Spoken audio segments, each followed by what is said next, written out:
You're on now, Shane? Yeah, it's recording. Alrighty. Cool. Take it away. Thanks, Zach. That's right. What's up, everyone? This is the Tomato Sauce Podcast, the podcast for Rich Tomato. We are Rich Tomato. I'm Kim. Shane to my left. Zach to my right. This podcast is generally going to be about gaming stuff, the game industry, us as game developers as well. Guys want to chime in at all? Yeah, so that's basically what it's going to be about. We're all very interested in this sort of industry, and we're very invested in it, and we've got a lot to say, and hopefully we can say it in a way which entertains you guys. Oh no, it doesn't matter, really. Yeah. Who cares if they're entertained? We'll entertain ourselves. Yeah, okay. Yeah, that YouTube money. Okay, so just a bit about the podcast in general, I guess. Each week we'll be discussing bring probably a couple topics to the table. Yeah. We can discuss that. It doesn't have to be necessarily about games. It can be about movies, TV shows, sorts of stuff. the weather. No, that's boring. No, unless the weather's interesting. That's- Like if there's a cyclone. cyclone. We'll do cyclone. We'll be before. the This is a house where we We'll won't do- talk we'll about do- weather. No. Okay, The 'cause- games. Alright.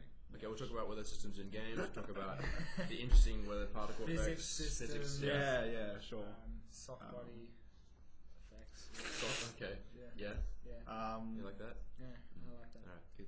For our first podcast, if you're in the gaming know, you obviously know that June 9th is the start of E3. Yep. Well, June 9th in America. June Obviously. 10th here. Yeah, but we're all very interested in the games industry. Obviously, as our first podcast, we'd like to probably discuss pre-E3, like predictions of what's going to happen from the major developers. With developers, obviously we got Microsoft or Xbox, Sony with PlayStation, and Nintendo with obviously the Wii U, 3DS.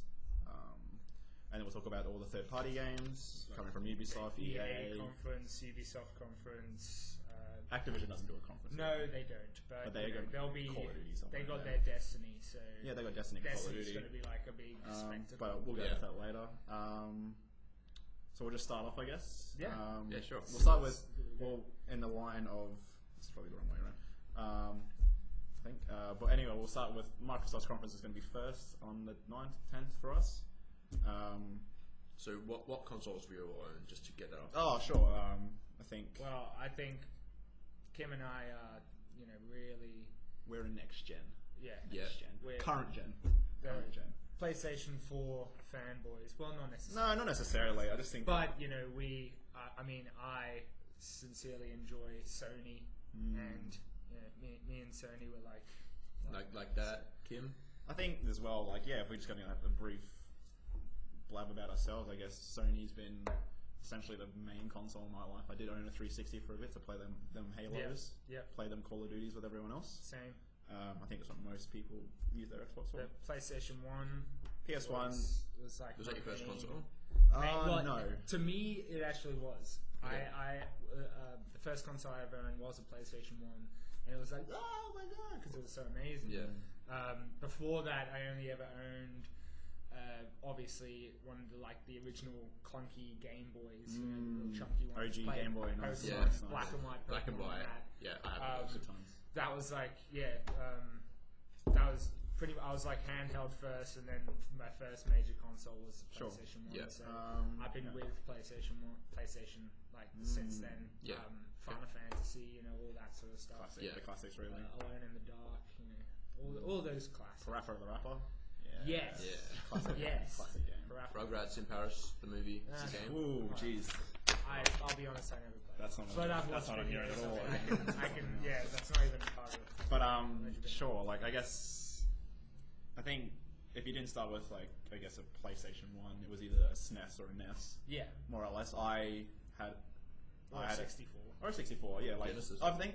Ooh, Genesis. Jeez. That was mine, personally. That was my Really? first console. Wow. Yeah. I mean, I had a Game An Boy, idiot. like a black and white. No, as if. No, not even joking. Genesis was great. Golden Axe, Streets of Rage, Road Blaster. Holy shit! This such great. All games. those names, I have no idea what those games are. And Tetris, because every console Well, and then I know Tetris. Golden Axe. Yeah, sure. Golden I Axe. mean, So you dropped that name, and I was like, oh. Yeah. Okay. But, there you go. Genesis think- was a worthwhile console. I think for me, it was SNES, and then eventually, for some reason, I started with a NES, even though at that time the SNES would have been out. Yeah. I had a NES, played the Marios, although it was also Mario. Yeah. And then with those amazing graphics. yeah, then eventually got the OG Game Boy. That big clunky thing. OG Game Yeah, Boy. original gangster Game Boy. Nintendo did well then. And then yeah, moved on to PS1. Yeah. I remember getting that. Around my. Do you remember like the first bunch of games that you got on your PlayStation? I remember getting Gran Turismo 2 or 1 or 2. I remember the first, getting like, Gran Turismo, Gran original. Turismo. My dad used to like literally kick me off the PlayStation so he could play Gran Turismo. I did remember getting Gran Turismo, the original Spyro. Yep. Crash Bandicoot, obviously. You know the classic franchise of the Sony sphere. Platformers. Yeah. So we're pretty Sony's Sony-ish, but I'm like I don't want to be biased. I like heavily what some Xbox games are. Like. Oh yeah, definitely. Like I was brought up when on Gears of War first came out, like for the Xbox 360, I was like. I mean, let's not forget like the Xbox 360. Even first OG Xbox. I mean, coming to the last generation, passing like PS3, Xbox 360 dominated that really up until recently. Sony have clawed their way back in with the PS3. PS4 is obviously selling really well now and stuff like that. Have you seen like the sales in stores now? They're selling like massive Xbox Ones without 3 games for the same price as PS4 with 2 games. Yeah. So obviously they're really trying to push the Xbox One, try and get that stock. Well, speaking of Xbox, what a segue that is. Oh, we'll get onto the Xbox straight topic. in with the E3. We'll get into the E3 stuff. First off, on the 9th or 10th of June, as I was saying before, that Xbox is opening with the conference, opening the proceedings of E3. Yep. Kind of like we'll just do a quick rundown of some of the confirmed-ish titles for from Microsoft for the Xbox One. Yeah, sure. Halo, more Halo or less. 5. Halo 5 will be Halo 5. That's more or less Halo next 5 year. Guardians is I think 2015, but there are a lot of rumors about a Halo collected. I mean, like a bundle with. Putting all like Halo, the original like the Halo 1 to 4. 1 to 4 with Master Chief in it. 1 to 4 Yeah. like they're thinking about putting that on Xbox One to fill in the time. I think it's probably a good pretty idea. good. That'll sell Get consoles, everyone I think that would caught make up sense. on the story. Sunset Overdrive, another game from Insomniac. Yeah, that would be. Have you actually seen gameplay? I've seen a bit of gameplay. I've seen a bit of it. Looks pretty cool. It reminds me a lot of a previous game on Xbox One, Dead Rising 3. It is very. It does seem to me quite Dead Rising. Oh yeah, it's sort of like oriented theme and in the fact that like it's open world. There's these sort of zombie-like creatures just and you populated the and world, shit. and you craft crazy weapons, and you're just killing them, and you're doing all that stuff. Yeah. Like that to me. The second-to-second gameplay of Sunset Overdrive is very similar to Dead Rising 3. And also just like it just seems to me like it's like Dead Rising 3 as you said, and like a blend of Ratchet and Clank. Yeah, And yeah. Oh, definitely. I mean, like, obviously, like the colors, colours. and the attitude. I mean, I of think it, when you were the mentioning colour weapons, the weapons in Dead Rising 3 are quite ridiculous what you make. Yes. As well as Insomniac, I think they're obviously known more or less for their their wacky weapons. stuff in Yeah. Ratchet and Clank. Yeah. Even to a certain extent, Resistance had a couple interesting weapons. Yeah, in yeah. there. I actually never played Resistance, Oh, wow. to be honest. I never played Resistance. It 'Cause was. I didn't have a PS3 Yeah. like until much later. Yeah, that's fair enough. I had a launch PS3 and Resistance 1 came with it. It was pretty fun. It was like good. it It wasn't wasn't an okay launch game. it wasn't great, but it was definitely a solid shooter with some imagination and I definitely some appreciate of the weapons in there were interesting to Yeah. use. I mean, pretty Multiplayer was good, like split screen and all that sort of stuff was in there, and it was like split screen. I think on launch, like behind Mag, it was like if you remember that one, it was like massive. Was it massive action game? Or something? yeah, that's what right. it was. It boasted 80 something player online or something. no, I think it was 64 Jesus when it launched, and It it was was, behind yeah, it Mag, was like but it was still pretty sizable for the PS3. I don't think Mag made no sense at launch. There's just no install base for 64 player online. People like I remember in Australia, PS3 launched at $1,000. yeah, Yeah. The 60 gigabyte one with the With the Xbox 360 being literally like half the price. Yeah. and a year Why? earlier, the Not even. 360 Yeah. had a month. And the like year. heaps more games. Yeah, and a all better sorts launch of games and stuff services. like that. Yeah. It was an easy win. A little gem for me, I think that was just got recently announced. Forza Horizon 2. I mean, if you like driving games. I'm a fan of driving games. I think. Did you Yeah. play the first Forza? I didn't play the first for Horizon. At that time, I was really considering the 360. Sorry, Microsoft. I do enjoy the main Forza games. Yeah. Because I'm a sim racing fan. Okay. So for me, they were good. I think that's just like that's good for Microsoft. I think it's been touted as being, if they're going to do a cycle where you do one main game Forza Horizon, main game Forza, I think that makes sense.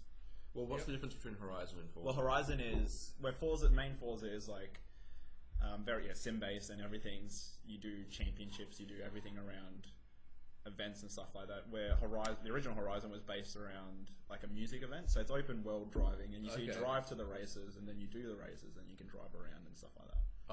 So it's more of like an openish sort of game. It's an open world racing game. MMO type racing. Okay, with the same sort of concept as something like Motorstorm, where you're there for a big event and like the first one was revolving around like a big music event in the States somewhere. The second one is based in Southern Europe, so Italy, France, which will be pretty good. And apparently, Forza Horizon 2 for the Xbox One is going to be built with the Forza Motorsport 5 game engine from the ground up. Yeah, I've read that as well. Another company, I forget the company name, but they're going to be making Forza Horizon 2 for the 360. 360. Yeah, that's true. It's on with 360 the as well, Forza Horizon 1 game engine. So there'll be a bit of parity between, I think, with the Forza 5 engine being used for Horizon 2. That's going to be a really good looking. It's going to look amazing. I mean, like Forza 5 looked awesome already. I think I don't know how much they can change in a year, but it's going to look good. They're putting in dynamic weather, nighttime racing, which I mean isn't nighttime racing. I mean, that's been in other racing games for ages, but I mean, they're like for Forza, I think that's good. Just adds that and that's also going to use I forget what they're called, but the driver tires. Driver tires that were featured in Forza 5 will be in. What were they? So driver tires were so in Forza 5, it would like so as you were leveling up your like character or your driver, it would take that data online and put that in other people's games. Oh yeah. Okay. So it would like I remember how you drive in your game in someone else's, not necessarily online, just be like even when you're just playing single player, but like it would gather the way you drive. And I think that's really good. I think that's that's it. Yeah, so essentially. So you'd have an AI driver that drove similarly to the way you drive. That actually, from a game design perspective, that's really, really ingenious. It's a massive. So you got AI, some like behaving like human players in some way. So basically it's imprinting upon the AI. It's not like a straight replacement. Not. Oh wait, is it where you drive the course and then it saves like the way you drove that? Essentially, course I think it and was like applies it to and just like throws it as an opponent online, so other people are like versing. So it seems more realistic. I think the term was like because with normal like when you like normal driving AI, I imagine it'd be like they're all in a straight line. If you had like everyone playing, it'd be like erratic. Yeah. So like, it gives it more realistic. Like a Super Meat Boy sort of like replay run where it shows all your deaths on the way. So like with Forza Horizon 2, I guess they're gonna implement that. I think it's a good idea. I think the driver tire system is very clever. Oh no, I really like that. It's a great gameplay mechanic. Like I never followed it out of like actually hearing about it. Yeah, but I haven't experienced it myself, but I played a bit of Forza 5, and that was good. I think it's a good idea. Nice. Next is Quantum Break by the guys and I am who did that? Really quite jealous of Remedy. Remedy. I haven't heard anything about it. Have you played Alan Wake really, or really Alan Wake? Yeah, of course, I love it. Same guys that did Alan Wake and the Max Payne 1, Max Payne 2. Ooh, okay, and what's the concept behind this one? So it's essentially the idea that they've got is in the game you play as the heroes, these sort of these guys that have time control mechanics. So they're essentially like not much detail has been like released about Quantum Break. We've only seen like little bits and pieces, but from what I can gather, you essentially have it's a third person sort of shooter adventure kind of game. So you have the ability to control time around you. Like in certain spots in the game, like time will be frozen around you. You can sort of walk through these environments where like crazy things are happening, but it's all frozen. So you've got like shards going everywhere and people firing guns. You can see the bullets like in the air, all that sort of stuff. and it seems to be that they're linking the game with a TV show. So on the TV show, the show is about the villains of the game. So this corporation called Monarch, I think it is. Yeah. Same corporation that was in Godzilla, not really, but same name. So Monarch are the bad guys in Quantum Break, but in the TV show, I'm assuming they're going to put you in a position where you sympathize with the villains, or like you sort of see their side of the story, and you get to sort of like, because they also control the guy who runs the corporation also has some kind of time controlling mechanic in some way. So you sort of see their side of the story, and then when you play the game, you see the hero's side of the story and what they're doing. Right. And those stories sort of interlock and mesh together when you watch like an episode of the TV show, and then you come back to the game, and what has happened on the TV show has impacted what's happened on the game. That's what they're sort of going for. But the thing with if they can do that, that's going to be in terms of narrative, that's going to be a breakthrough in sort of meshing those two together. Because did you hear about Defiance released like a few years ago by a company called MMO? Yeah, the MMO. Yeah, I heard they tried something similar. They did a TV show for that. They got a TV. I think it's still going. Really? Like Defiance, the TV show is still on the air. The game is probably not doing it as well. No. I mean, the game probably has like bottle people playing it, but like still, it was an experiment, a very similar experiment to Quantum Break, and they had the TV show, and what happened in the TV show would affect what happened in the game. Okay, not the other way around. That sort of thing. I don't know, because it's an MMO. I don't think like. I guess like the main story plots on the show could be ending up being quests or something in the game. Yeah, like characters that were in the show would be featured in the game. Like you could do quests for them, that sort of thing. But yeah, like it's a similar sort of idea that they're going for with Quantum Break, and I guess like they're trying to really sort of nail it this time. Like really get the connection between the two mediums and sort of find a really interesting narrative that works. No, I like that idea. So I'm really looking forward to that one. I really hope it does succeed, because I love Remedy. Yeah, I love Sam Lake with his grimacing faces from Max Payne. So I think I wish them all the best, and I really, really hope it works. But if the TV show, so the TV show not necessarily impacts the game, but it relates.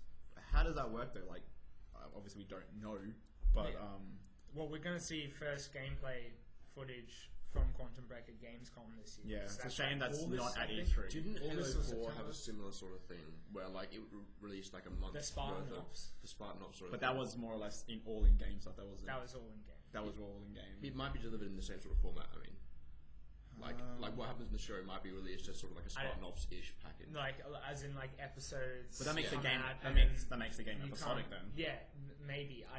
But I think the way they're packaging it is. That's what I mean. Like if it's not an TV show is going to like sort of come. I don't know. Well, we don't like. We'll see. We'll see what happens. That's in more the for future, Gamescom, because they're really keeping their cards close to their chest. So we'll see. And that's been delayed to 2015. That has been delayed or just. I mean, well, yeah, like, it's not coming out this year, I don't think, because they're only just releasing first gameplay at Gamescom. Tiny and stuff. And that's probably I could see them showing something April, March window next year, something like that. Maybe even mid next year. I don't know. But like going back with we'll hear a lot more about it at Gamescom, and hopefully, like we'll be able to get a really good idea. Gamescom is August, October. I think that's and August. Then TGS is like September. Yeah. So yeah. I mean, but like with the Quantum Break thing, I think if it's going to be the TV show impacts the game, what happens if someone just beats the game like in one sitting or whatever? Well, that's the thing. So that's what I mean. How does maybe what's going to happen is you play the game to a certain point, and then it'll be like, all right, now you have to watch this episode of the TV show to continue with the game. That'd be annoying. And then you have to watch that was the TV case, show, I would not. And then you go back to the game. I don't know. That's, if they did like on my part, I'm not sure. Obviously in the States where things like Netflix and Hulu Plus and HBO Go all exist. Well, Netflix especially, like House of Cards gets released all at once. Yeah. So you can binge watch it. What if they did that for the Quantum Break TV show? You can binge watch it. Or no, not binge watch it, but like it was readily. You watch an episode and like it's all accessible sort of day one. Realizes that you've watched a certain episode. Somehow, if you link your Xbox or something like that. But like so like you could. Because I don't like if they're trying to tie those two mediums together, it's not going to work if you're able to smash watch the game. To smash the game out in one sitting, or watch the whole TV show in one sitting. What I would probably expect is that they would release the game, and the game's events would be a prelude to the actual show, and then each episode or each few episodes of the show would release a new DLC for the game. Maybe. That's interesting. I think Remedy have got an awesome idea. How they pull it off, remains to be seen. I think. And the gameplay, with the whole time stopping it'll be interesting. Mechanic is I'm guessing the detective aspects of it will be interesting as well. Plus, I've got a small classic narrative storytelling from Remedy. So it's going to be good. Yeah. Another probably, I think it's going to be their Fable Legends. I'm not too interested in Fable Legends. After Fable's changed so much now. Yeah. I mean, I don't know. Did you? Play I do like the idea of the player being able to play as the villain of the story. Is it 4v1 or something? Yeah, it's 4v, kind of like Evolve. It's 4v1. Later. One player is the villain of the story. 4 players are the heroes, and they sort of band together. And I don't know what the villain is going to be doing throughout the game. I don't know if it's going to be sort of setting challenges, setting traps. There's been a lot of games that have been released lately that have had that sort of mechanic though. And everything from juggernaut modes and FPS to games there's this one game called Wizard's Tower or something like that. Basically, you devise a dungeon and then other players have to beat it and they set records. Mighty Quest for Epic Loot. That's it. That's the one. That's the one. Wizard's Tower. What is Wizard's Tower? It's a tale about it. It's going to be like some cool Flash game or something on the internet. No, but things like that is things that they could do. Patent pending. No one can have Wizard's Tower. Wizard's Tower. The name Rishimato pertains to us. If you see it, we'll shut you down. Pretty much. So that's some of the first party games I feel like will be announced that are more or less gonna be there. Don't kill him. It's fine. So I think that's some of the main first party games that will be there. Yeah. Without going into the third parties, we'll get into that later. Anything else for Xbox? Probably just like a brief rundown. There'll probably be a few new IPs there. IPs that'll be shown for. What about Metal Gear Solid 5? Because last year they showed that at the Xbox conference. Didn't Kojima say the next trailer is going to be really hard to watch? I'm like, what does that even mean? Well, the first is it blurry? The first Red Band trailer that went for 9 minutes or something. Does it mean graphic is hard to watch? I mean that was there were moments of that trailer that I was just like, ooh. Is that when he's in the hospital? That bit where not that bit, but that bit where they're prying the woman open in the chopper, and they have to pull out this package that was this bomb that was inside. True. And that bit is actually in Ground Zeroes. If either of you have played, I wish I did. Yeah, but no. I actually really enjoy Ground Zeroes. Ground Zeroes is a lot of fun. Did you get it? Yeah. PS4. PS4. Okay. It looks pretty good. I've seen plenty of streams of it. But I'm if MGS5 is anything to go by, if it's anything like what Ground Zeroes was, then I'm really excited for it. Well, obviously it is going to be exactly like what Ground Zeroes is, just 50 hours long. Yeah. But Ground Zeroes is great, and there was a few moments in Ground Zeroes that was just like that bit in the chopper where they have to dig out a bomb from this woman's stomach, because she's been detained by. Was that in enemies. Zeroes? Yeah, in Zeroes. And then shit gets real. Think about that. That reminds you of a big festival. If that's anything to go by, if Kojima has more things that are going to be tough to watch up his sleeve, then we'll see. Yeah. We'll see what that's going to be. But I'm really excited either way. Keeping on the Xbox just for a bit, recently Microsoft announced no longer the Kinect will be bundled with the console, meaning it's cheaper. More backtracking. It's cheaper. Yeah, they've gone full. They're just going back on everything they're doing, saying the Kinect is essential. Yeah. I'm sure we've all seen this somewhere like Kinect was essential to the console at launch. Had to be connected. Had to be bundled. You can't have it any You can't other way. use. At the same. Obviously, they designed the Xbox One with that in mind. I mean, is there something that we're not seeing? Like, is there just like a secret fan base of the Kinect that just keeps buying it? So Microsoft actually justifies it existing. No, I think it's still a piece gimmick. of technology. Oh, definitely. Like I've actually downloaded the dev kit and stuff like that and played around with it. But like, as an entertainment device and the games that have been released for it, I don't see the player base. I don't think it's a thing for games. I honestly don't think it's used for games. The best game I've seen It has used, a lot of potential. The best game I've seen used. For other. If Kojima got a hold of that, that would be the reason it would exist, just for Kojima to play around with, because you know the stuff that he's done for PS2. I didn't even mention it, but I think like it was saying, like the Kinect was essential. You can use that UI. It's shit without the Kinect. Yeah. It's built for Kinect. So really? it's Windows 8 hopeless. on a console. Oh. So using voice commands to go to this, launch this is essential. Like makes it so much easier. Windows and like little it's tiled like boxes, Windows 8. Tile based, just like Windows 8. Yeah, they did that on 360. I think Everything is an app, guys. I think it's for Microsoft. It makes sense. I mean, but they're taking a cut now. They're going to be not making as much money off the console, or potentially losing money on every console sold without Kinect. I mean, it makes sense for Microsoft, but like, does sense make sales? Yes and no, I guess. Yeah. At EB, I've seen those bundles. Like you're saying, with the Kinect, that's what it was, the same price as a PS4. I mean, I've seen a bundle just this morning. The Kinectless Xbox One is $398 with 3 games. That's much more competitive. Yeah, which is ridiculous. I think it was $398. That's for that's on the verge of US. That's US pricing. Yeah, that's really. In Australia, cheap. the PS4 is still ridiculous. It was $50 less than the Kinect bundle, but now they've I don't know. PS4 was winning. I think in Australia anyway. It might start losing now because of the Kinectless bundle. Yeah. I still think. Well, no. I still think now's the time to grab an Xbox One if you're looking for one. Is it cheap? I mean, it's cheap. Cheaper. Doesn't come with Kinect. Games? You get 3 games. Is like again, games. But for both next gen consoles, like Titanfall and what's the other one that they've got with it? Titanfall, Forza, and first party. That's Watch Dogs. Oh, yeah, fair enough. So that's multiplayer. 2 first parties. Yeah, exactly. But then so was COD Ghosts, and that sold a shit ton of stuff. Yeah. Well, COD Ghosts is the best-selling PS4 game, and it's always going to be, as long as they're ridiculous. But I mean,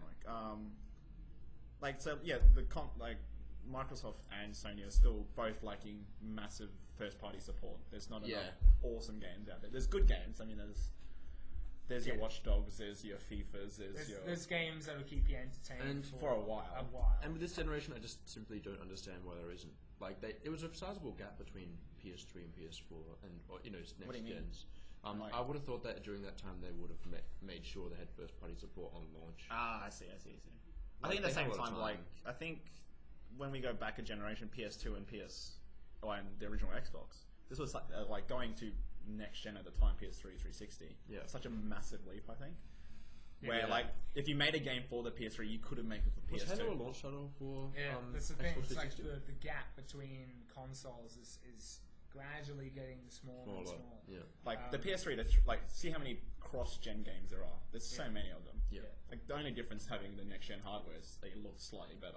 Textures are raised up higher. I guess there might be a conflict between getting first-party software prepared for the next gen and getting the rest out of their console. The most they can. Well, I think The Last of Us proved that. Yeah. You release a game months after the announcement of a PS4, but months of the release of the PS4. Yeah. And The Last of Us is one of the best PS3 One of the best PS3 games. It pushes the PS3 to the limit. Yeah. I think on 360, I can't think of a game that pushed it to the limit. I It guess Halo makes 4. me quite excited to see what's going to. Halo 4, I guess, was one of the last best 360 towards the middle end of this next console. I know there are a few games that just pop up at the end of each gen that just are the actual diamonds of that gen. They define. But do you think that's a chance GTA thing? 5. Do you think that's because of just chance, or do you think that's because? No, it's because teams have been working with that hardware for years and years. They know the hardware. And they know the ins and outs of that hardware. And they know like every little thing that they can do to cheat, all the little tips and tricks that they can do to get around certain things, and they just become experts at using that hardware to its full potential. Like I can understand a lot of PC gamers sort of like perspectives in which like if the developers just made these games for PC, they wouldn't actually have those problems, because PC is a very universal platform and they could just develop for the PC and not have to worry about console limitations. So I can sort of see where they're coming from. We're saying why don't you just bring it to PC? Why isn't PC more of a I mean, PC is always going to be there. Like you see PC releases always coming out. Maybe not day and day with console, but like they're always there, and generally they are. And plus, you got all those, you got heaps of PC exclusives that are throwing themselves out there. Yeah, true. And they all look great, and they all play. Well, not all of them, but a lot of them play great. And there's a lot of because of the PC's infinite power. There's so much you can do with it. So, before we get like one last question about Microsoft Xbox. Before the conference, before E3 happens, if you had the money, would you buy an Xbox One right now? No? I wouldn't either. No. There's not enough games. Even with the Connectless bundle, I don't think it's worth it yet. Yeah. To be honest, I'd probably buy one with a Connect. Yeah, well, I mean, obviously they're going to try and utilize Connect as much as possible in the future. Going back, like, there's no games that have used Connect. The best game, I didn't get to say before, that on the 360 Connect was Dance Central. Dance Central was so much fun to play. It was. I couldn't I'm not going to hold it against you. I couldn't think of a game that used Connect better. I honestly don't think like what there was for Xbox One was Connect Sports rather that sold horribly. Wasn't there that Rare did that? Oh, the Doritos Game Center. Come on, you gotta look. I know what that is. So pre-3, none of us would buy an Xbox One. No. Okay. I was always going to go for PS4 anyway. Sure. I mean, it's a big investment. It's a big time I got back to Sony's. I mean, it's a big investment as well. Like courtside. The differences between consoles. Yeah. Plus, it was more expensive. Yeah, with the Connect, like it's only $50 in Australia. It's not too much. Yeah, true. What's that mean? It's running low. I'll just go grab something for it. Continue. Cool. So we'll move on to Sony. I know in between the press conference, there's going to be the third-party conferences, like EA, Ubisoft. But we'll move on to Sony. Like we did with Xbox, let's talk about some of the first-party games. Yeah. Sony are lacking a lot of first-party games. But they have some. They're coming. Definitely. They said it themselves. They have over 100 titles. How many will we see of that E3? But I think a lot, like at least 70% of those titles are indie titles. Sure. And even so, that's still a great thing because pushing the indie envelope and like allowing them to just willy-nilly publish on the PS4. You get some really good gems on the PS4, and with the PlayStation Plus program where you have being able to grab free games every month. It's a great. That I probably should have mentioned it for Xbox. Xbox Live is changing slightly. Is it?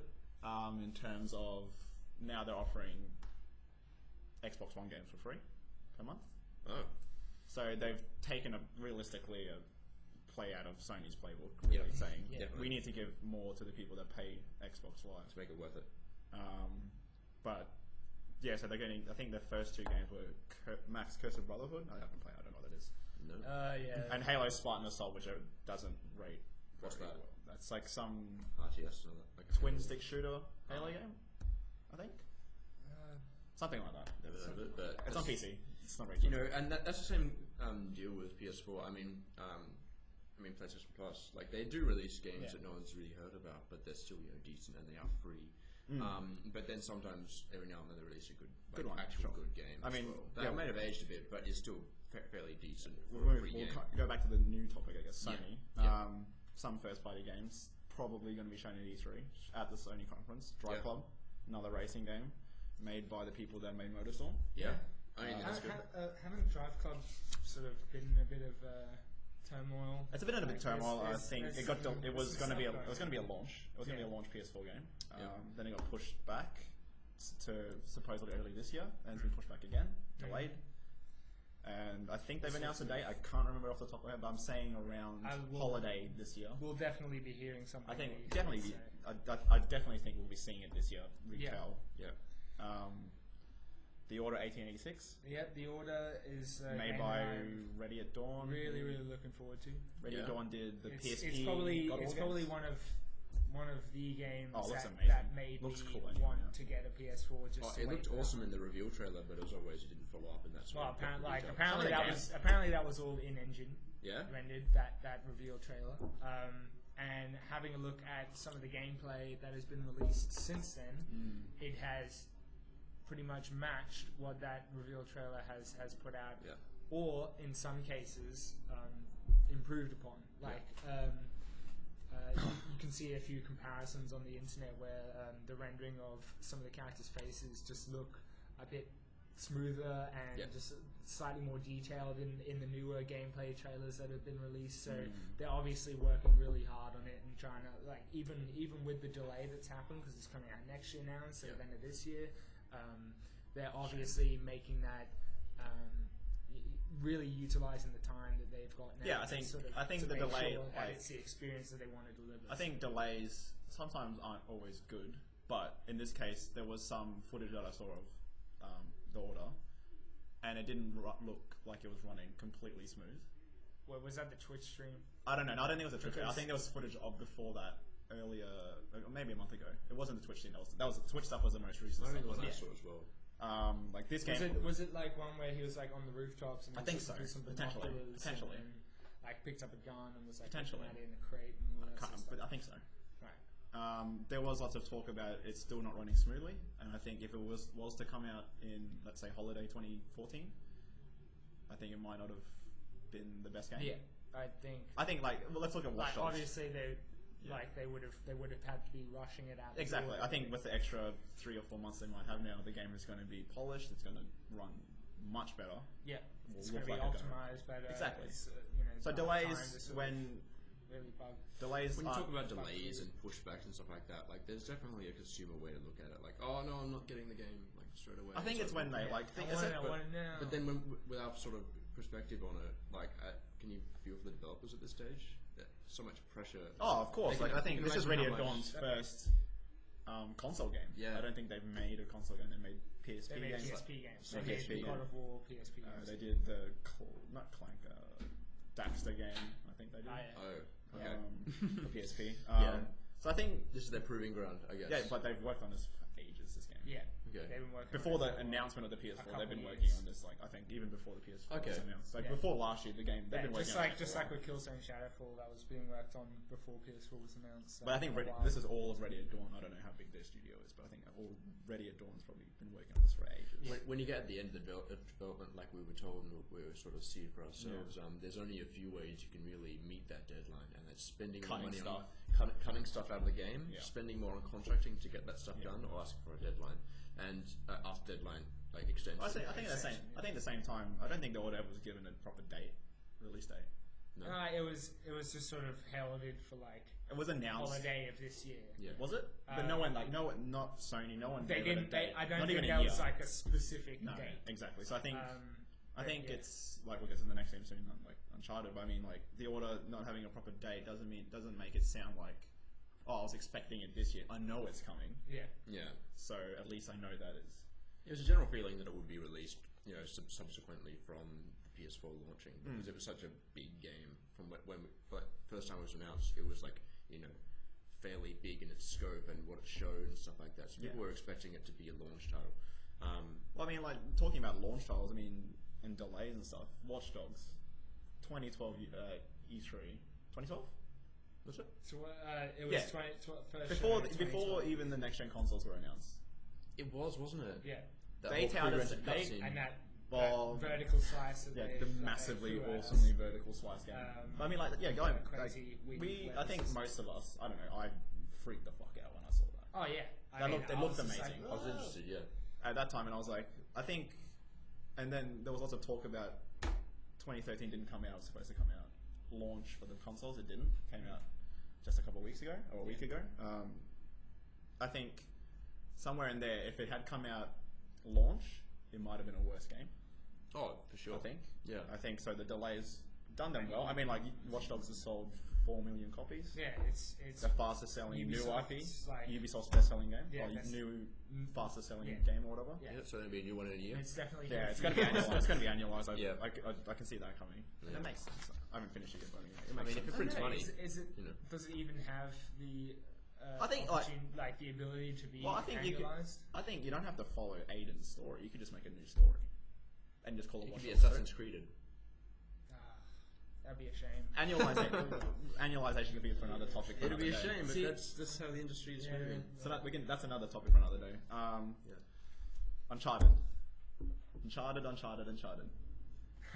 Why has this game not come out? Well, or when is it coming out? It's like, and it's gone through a hell of a lot of most definitely going to be not this year. It'll be no. But it's most definitely going to be talked about this year at E3. Do you think they show? There's going to be. Do you think they show gameplay? I believe there's going to be gameplay, regardless of. I don't know if it's going to be when in the Sony conference, but they might throw in that whole sort of one last thing, and then throw it up there. So we'll like they did with The Last of Us 2020. Must have been 2012. Yeah, I think it was 2012. When they showed that gameplay video of The Last of Us, like right at the end of their conference, I was just like, oh, so excited. Yeah. And they might do the exact same thing with Uncharted. Yeah, going to about Uncharted, I mean, I think we've more or less, I don't know, Shane yourself, but I mean, like, obviously being PS4 owners, I guess we followed this maybe a bit closer than some other people, but I mean, a lot of people have left Naughty Dog in the process. About that. And Hennig, she's gone off to EA. Yeah, to work on Star Wars. Rip. I forget that Justin something or other left. The artist. One of the other lead artists. One of the lead writers as well. So the people that have taken over, the people that wrote The Last of Us. Yeah. Oh really? Yeah. So they've taken over the Uncharted project. Okay, so there's good. I mean, that's all Naughty Dog anyway. So. Yeah. I mean, that's good talent going into pretty high standard roles. Yeah, of course. But you've got to think about how different it will feel now. If it's going to. That's the thing. Like, how far along were they till this point? Like, were they say a third of the way done, or who knows? Did they have to start again? Yeah. I don't think it was that much of a. It wouldn't have had to start again. It wouldn't have been a start again. It would have just been maybe a little bit of a change of direction. They've also recast, or they're going to recast the villain. Like, person left. Okay, well that's just. And he was one of the writers as well, I think, on the game. Maybe I don't know. But so I mean, the game's definitely going to be probably different to what it started out being. Yeah. I mean, it wouldn't have changed on a fundamental level. No, same engine, same sort of gameplay, everything. Wouldn't have story been maybe tweaked. Same Uncharted. I'd be interested to see if I think it's Druckmann and someone else who wrote The Last of Us. If they make it obviously when you compare The Last of Us to Uncharted's the more fun, actiony.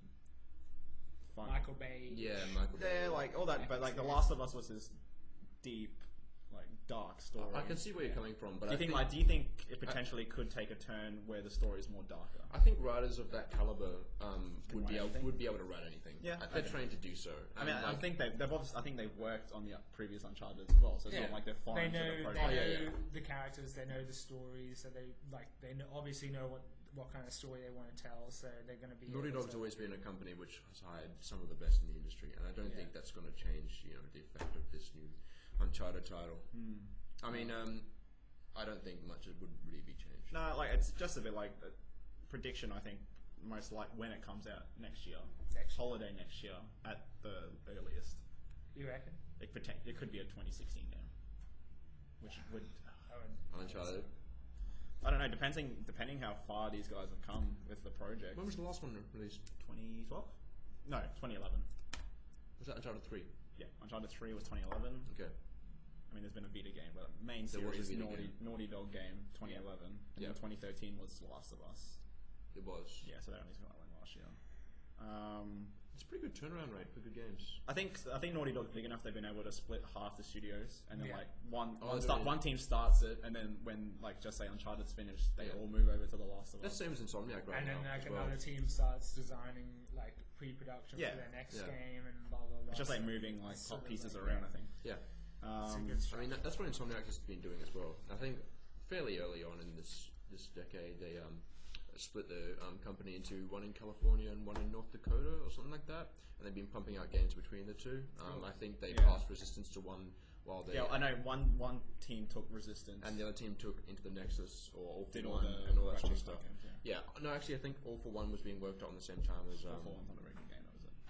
Yeah, it was made by the North Dakota studio, which is like the So less the main studio is the one that did Yeah, Resistance. they got most of the experience in one area, and then North Dakota's where they're taking a chance under the lead of experienced people. Okay. I think that's what the deal is. Okay. But I don't think All for One was a bad game, but it was definitely a detour. It wasn't, it was a great game if you were new to the Ratchet and Clank series, but a disappointing sort of like retconning if you're sort of like invested in the stories and something. Yeah. We'll just move on to like off the games, I guess. Talking about last year at E3, Sony blitzed Microsoft basically. They blew them out of the water with their conference. The price, the games not necessarily were anything to like go on about compared to like Microsoft launched a show Titanfall better than anything, better than any game at the Sony conference, I think. Yeah. In terms of like name and stuff like that, and scope and all that stuff. But Sony blew them out of the water with the price, I think. And their policies. The policies, like the thing with Shuhei and I forget the other guy's name, but like this is how you trade games on a PS4. Yeah. You just like I'm sure you've seen that video. Just give it over. Just like you hand it over. Just give it over. Yeah. They definitely didn't like follow that lead and sort of like almost like a debate, almost like taking down notes. Yeah, they countered Microsoft like straight away. Yeah. Yeah. And that's what's essentially got them, I think, the more sales, as well as the price is obviously it's $100 cheaper everywhere else. I take a quote from a different podcast. Basically, last year was the year of the consoles. Like, get all the consoles out. You tell everyone, this is the year of the games. Yeah. You've set the foundations. Now fucking blitz it. Oh yeah, I think that's makes sense. So I'm excited for this E3 just because I want to see some new software. I've had too much speculation about hardware. Last year was all about the hardware. I'm sick of hardware. I want to know about software. But there's gonna. No. So I reckon this year is going to be filled. It's going to be. It has to be. Heaps of first-party reveals for the next You'd year hope so. or two. You'd hope so. You definitely hope so. And it's going to be really, really fun to watch. Yeah. So do you going on we can discount Nintendo aren't even doing a press conference properly, but we'll get they're just doing their direct. We'll get into Nintendo in a sec, but I mean, out of the two, who do you think will win this year? Just briefly. In games? Just in conference wise, like who will have the better conference? I mean, we've barely touched the surface. What could happen at these conferences? Like really, we haven't finished with Sony just yet. But it's a tough one to call because like Sony won last year. I think that's a renowned opinion. That's a strong that's a strong opinion that a lot of people agree with. Sony won last year. Personally, though, I would say that I am more excited for the reveals, the gameplay reveals from Sony, from Sony's side, Uncharted, The Order 1886, and any of the other first. There's much more mystique around the Sony camp right now. Like, there's definitely trailers being released and a little bit of gameplay shown, but I don't think it's been to the extent that Microsoft has done that. Like, Microsoft has shown extensive gameplay footage of Sunset Overdrive, and then all the other games that we talked about before. But Sony was very much like, oh, here's a trailer, or here's a little bit of a tidbit, or here's a little bit of a leak. Like, but at the same time, is that because Sony have nothing to show though? There might be that as well. Because I don't know. I think they have plenty to show. They're just keeping their cards close to their chest. Yeah, I think going on I think this E3 is very much a turning point in sort of the console dynamic. This could turn if Sony somehow maintain. They probably might not win, but they might maintain. I think it's unwise to say they wouldn't have anything at all, but I think. I'm not going to say they have nothing. Yeah. I think they're keeping all the cards close to their chest because it's necessary. I think so. At the moment, there is a lack of games on both next-gen consoles. Yeah. I hope it'll be first-party games, even the third-party games, aren't that exciting. Yeah. Hopefully, Xbox announces that will change. Hopefully, that changes. Hopefully, Microsoft announces Wonderbook 2. Jesus. Round out that library. Oh, with that PlayStation Eye, PlayStation Eye, iPad 3.0. Yeah. Okay. Washing Windows 2.0. Okay. So games lacking. Price. If it's going to be the same, unless they do something ridiculous with it. It's going to be the same as the next. Anything. Well, actually, maybe a bundle between Morpheus and. But Morpheus won't be coming out this year. I don't know. Well, I mean, they might announce. Potentially. Those lines. If next E3 Morpheus is shown, I'll be slightly surprised. Next year. Yeah. Next E3. Like next E3 Next E3, not this E3. Right. They showed it at GDC. They showed it. They announced it. They showed it. people used it. People now know that like the light light bar bar, is useful for something. Yeah, rather than annoying you. Yeah. Wasting battery. And wasting battery. But you can't turn it off. you can dim you it. can dim it. It barely does anything. It barely does it's anything. like, It maybe says 20 minutes, maybe. yeah. So, do you think?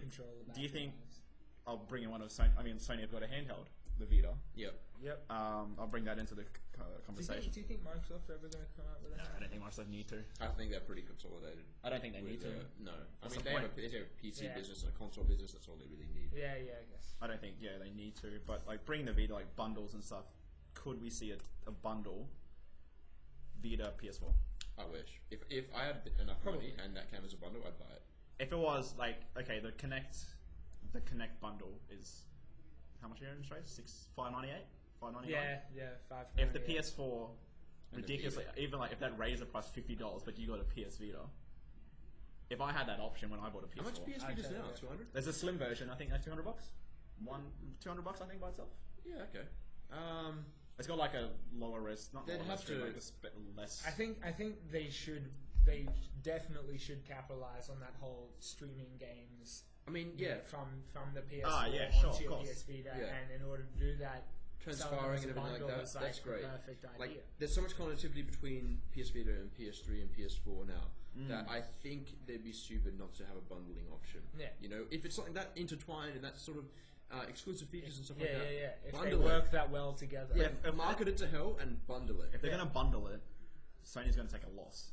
Because just if they're going to make it, just say, oh, buy a PS4 and a Vita for, like, in Australia, For like $600. $650, $700. Yeah. Or let's say $650. That's $100 extra than a PS4 is now. Yeah. That makes it's value adding. Like, well, it's adding something that's another console essentially. Yeah. But at $650 compared to like just say normal PS4 at $550. Well, people have that option. They can just get the. That's what I mean. Like they have the option. Like I think I think- Microsoft also have the option of a Connect bundle. Yeah, I think And a it's. Connectless one. I think it would be good, like, you know, if it was like $750 or something like that for a PS4 and a PS Vita, right? Just like the two deluxe consoles together. Because you got to keep in mind, all the games that are being released these days, like, they have like, you know, the normal bundle, then the bigger bundle, then the biggest bundle ever. Like, people will go for the biggest bundle ever just because it's a bundle like that, like just that prestige. I think it'd be the same sort of thing in the console market. Like, you know how they release what was it, Watch Dogs was at least a recent one that had like the biggest, like big ass packs, like the Dead Sec pack and stuff like that. Oh, yeah. People buy the biggest packs because like it's the biggest pack. Yeah, sure. Collector's edition. They'd do the same with consoles. I think consoles need to start doing that. So you would like the idea of a PS4 Vita bundle? Yes, because I've always wanted to get into that sort of like Handheld sort of next gen handhold sort of like I mean, there's a lot of niche games on the Vita. yeah, And like moving on- Tearaway. Tearaway. Tearaway. I really want to get those. I mean, moving on to another benefit of Vita, PS3, PS4 is PlayStation Plus. Yeah. It's an awesome service. I think we can all agree.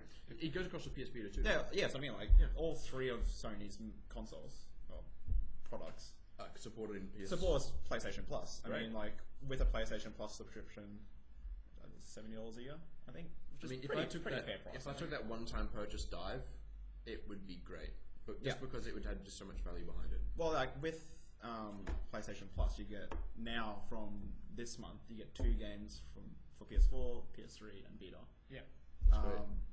And like, if you didn't have PlayStation Plus before, you can't access any of the stuff before. Like, I missed out on getting Resogun for free, which is annoying. Yeah, that sucks. But the PlayStation Plus adds value instantly, I think.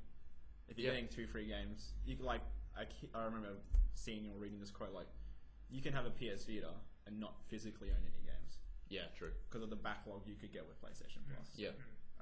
There's enough free games there to like warrant having To keep you happy. I mean, like, you're paying $70 a month to get all these free games. I think PlayStation Plus. $70 a month. Yeah, I think so. 70? Oh, maybe 60. I don't know. In Australia, I don't know. What for three? Is this for PlayStation Plus? Well, PlayStation Plus goes over all 3. No matter what. Yeah, so if you have PlayStation Plus on your PS3, you could have access to the Vita stuff. But if you don't have a Vita, obviously it doesn't make sense. Right. Okay. I mean, doesn't mean you. Yeah, like you. Yeah. can't So it's have sort of it. encouragement to buy a Vita. Yeah, and kind of. Yeah. Well, for PS4, you need to have PlayStation Plus to play online. Yeah. Yeah. Which like $5, wasn't it? $15? I can't remember. A month, yeah, something like that. But I paid year subscription. I did the 3 month for just to start off. That's what I mean.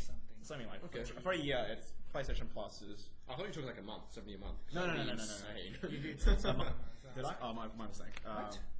$70 a month? $70 a year for PlayStation Plus. Hey, I think that's great. I think what is that? Two, free games a month for each system per month. Like that's not necessarily the best games ever.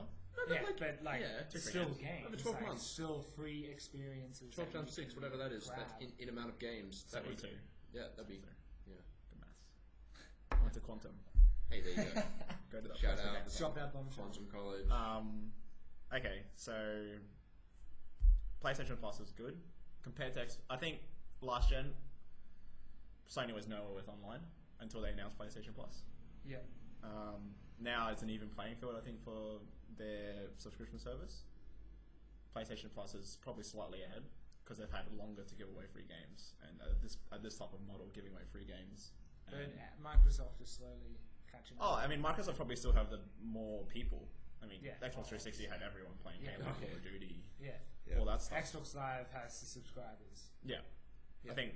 But PlayStation Plus. I think the platform PlayStation Plus versus Xbox Live Gold now they're very even, pretty much the same thing essentially. Yeah. They're going to be both giving away free games. Yeah, it'd be very interesting to see this E3 because in each console generation there was just the console to get. Right, the console that everyone had because it had the best. I think now it's more even. There was PS2, then there was Xbox 360, and now I don't know. I'm not sure what was the deal was with handhelds or whatever. But like with the PS4 and Xbox One, like it'd be interesting to see if this E3 sort of defines that sort of console.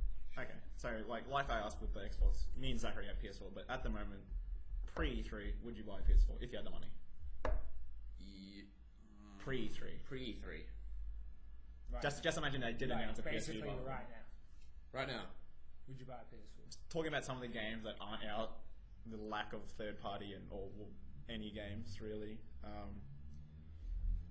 PlayStation Plus is a bit of a good thing, I guess, but no, you wouldn't buy PS3 now. PS4, sorry.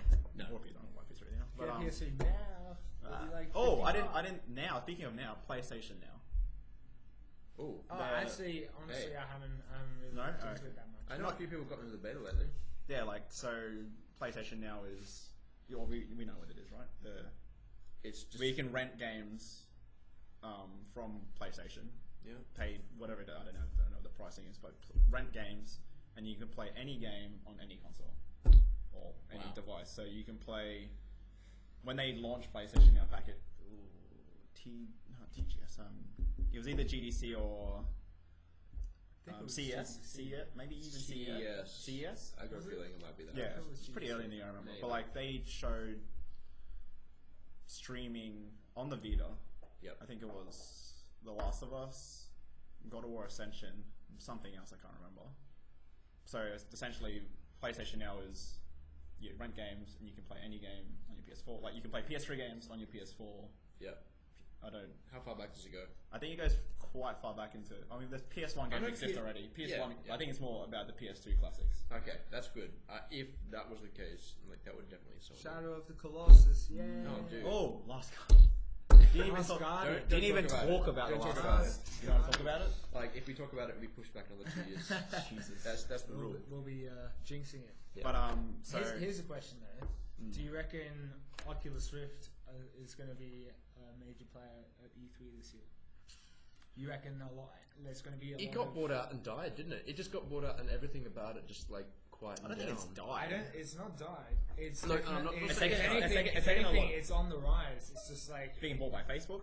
Yeah, being bought by Facebook. Everyone saw that as a bad thing, but realistically, they're getting bulk money to develop this hardware. At GDC, a lot of people were saying how it's coming up to the years of virtual reality now that we have Oculus Rift and Morpheus and all that sort of stuff. So. Yeah, I mean, there's different reasons for companies to buy out things. It's either to eliminate competition or to sit on it until it becomes relevant or something like that. You know, I think that's what Facebook's doing with Oculus. I don't think Oculus is realistically relevant this year. I don't think virtual. But this is what I mean. It's like something at E3 this year going to be able to say, hey, you might want to think about maybe getting an Oculus sometime soon, because it depends how much Facebook wants to integrate it with other things. Like, it's up to Facebook now. Like, Facebook paid $2 billion for this. They're going to get a return on it. Like, they didn't make that decision without saying, oh, we're going to make billions more on this. So $2 billion, I don't think people really realize how big of a number that is worth it right now to buy this. You know, they're going to see a return on that. And the ways that they're going to make that return, I'm sort of afraid about, you know, forced advertising or like... imagining, you're watching TV and you're watching an ad and you can change the channel, you can turn it down. You're wearing it on your head. What are you going to fucking do? It's in 3D, it's all around you. You're seeing fucking Doritos flying past your head, or whatever the fuck they're selling you. You can't advertise. You're going to take the whole thing off like, and put it down. They're going to put it back on again. You don't even know if it's still going when you put it back on. Yeah. That's insane advertising potential, and I'm scared that that's going to be a standard. Well, then just don't buy an Oculus. Yeah. If that's happening, it's a good point. I know, but like, I'm scared because even if I don't buy it, and that's the case, like, it's still happening, and it's a really good piece of technology that's being... I think with like going back to Morpheus is Sony's kind of like the Sony is Morpheus is Sony's answer or competitor to Rift. Yeah, their own virtual reality thing. Yeah. Well, I think the thing with like Rift is constantly updating, because of PC hardware. I think Morpheus has the benefit of having one thing that it focuses around, which is the PS4. Yeah. Games.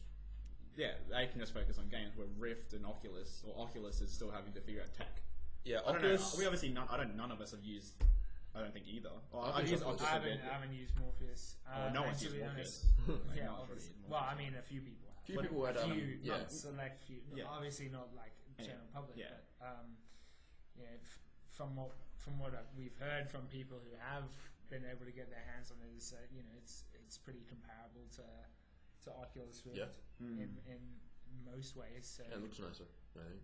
Yeah, I mean that's a jacket as well. Like, it's not as bulky. It's just like this sort of smallish kind of. I would say Oculus was particularly uncomfortable to put on, and I was actually thinking about buying the dev kit before this sort of stuff happened. I was waiting on like, you know, something big's probably going to happen with this, so I want to know if something's going to happen. By Facebook. And it happened, so I ended up, you know, no. So I don't like going back to your question. Will Rift be impactful at E3 this year? I don't think so. I don't think virtual reality is. I remember virtual reality of yesteryear, when you go to an arcade, you used to have put the big thing on your head. I didn't enjoy that. I don't think anyone really did.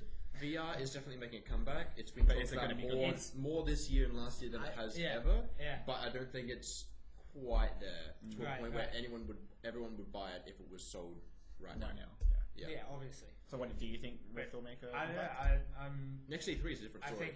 I think maybe in the next year or two, Rift might sort of sneak its way in there. Yeah. But you know, we never really know what surprises are around the corner for E3. We have to wait for Facebook to make an announcement about it. Yeah. Zuckerberg, get on it. He's fine donating Facebook. Moving on now, I guess, to Nintendo. None of us. Well, do any of us own a Nintendo? I own a 3DS. I used to own an N64. No longer own a Nintendo. Nintendo product. But the thing for me is, Wii U was touted as being next gen before next gen was a thing. Yeah. And realistically, it's gen and a half. I think that's a little bit disparaging on it. I mean, like when you look at it, like, it's definitely an upgrade from the Wii U. I mean, sorry, the Wii. Like the Wii U is definitely named stupid as well. But, you know. Yeah, well, that much higher than the Wii. Like, it moved. The Wii was not even HD. You couldn't. That was standard def, and then it moved. Wii U's HD, which good. Finally. I think Nintendo's always been a company which has stayed focused on games, which is what I'm happy about. Like with them, I've always respected. Yeah, Nintendo's obviously about. Like they don't care if it's HD. They just care. Oh, I mean, like some of the best games were never the best looking games. Like Ocarina of Time, Mario 64. I can Those definitely games attribute look horrible now. They don't age at all, but they at the time looked awesome and they were great games. Yeah. I mean, like just to remember for all of us here, like we may not own all the consoles that are out now, but I think we've all enjoyed Nintendo products to an extent. I think Nintendo is a staple of gaming. Yeah, really, definitely. Like we're not denying that. Without Nintendo, there is no Sony, there is no Xbox One. There's no. Yeah. So in the comments, don't say, "Oh, these guys hate Nintendo." Fuck you. It's not like my 3DS. Very much respect them. Mario. But it's just not the gen. But like, not the console for us. Like, yeah, as I was saying, Wii U was announced 2012, I think. Ish. Yeah, and then like as I was saying, it's not. It was next gen before next gen was a thing. Yeah. It doesn't have the power of a PS4 or Xbox One. No. It has slightly more power, or a bit more power than a 360 and a PS3. Yes. At the same time, that shows Nintendo just focus on their thing. Nintendo act by themselves. Oh, definitely. That's why they got their own Nintendo Direct. Don't think about anything else. Yeah, they don't want to get involved in this direct competition because they know they have a market, and they definitely do. They're going to lose. I think if they. Well, we ended up winning the console. But look where Nintendo is now. Sales. Nintendo is losing. They're losing heaps of money. Yeah. Nintendo. They're dropping heaps of money. I've never been. Their last financial report was horrible. Apparently. I can't remember that. Do Smash Brothers? They get into the games. They're getting to the games. Getting to the games. Like the three major staples of the Nintendo console are all going to be like thrown. They're Like Mario Kart 8 has already received like great raving. Yeah.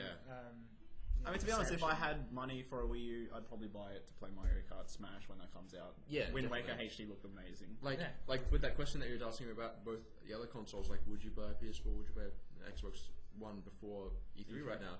I would buy a Wii U. That's fair enough. I think because they have... Wii just seems like a great party console. Oh, I think everyone. But the Wii was that as well. Yeah, exactly. And Nintendo consoles have always been great party consoles. 64. They always have like really. Would you guys buy a Wii U if you had the money right now? I wouldn't personally. It's just not now. Okay. Definitely not before Smash. Yeah, I just know that my other friends are gonna get one. So what's the point of me getting one when I can just come around and play the party games at their place? If I could get Wii U and Mario Kart, I think I'd be set. That's all the Wii U would need to do for me. I'm happy with that because I haven't played a new Mario Kart since Mario Kart 64, which is my favorite Mario Kart. You never played Mario Kart Wii? I played it once or twice, but not to the same extent because I never really had a Wii. I think. So Nintendo this year E3 again, not doing a classic press conference. Just doing a direct. They're doing like the Nintendo directing it again, where they're going to do all these random announcements and whatever. To me, I think that's probably not the best idea.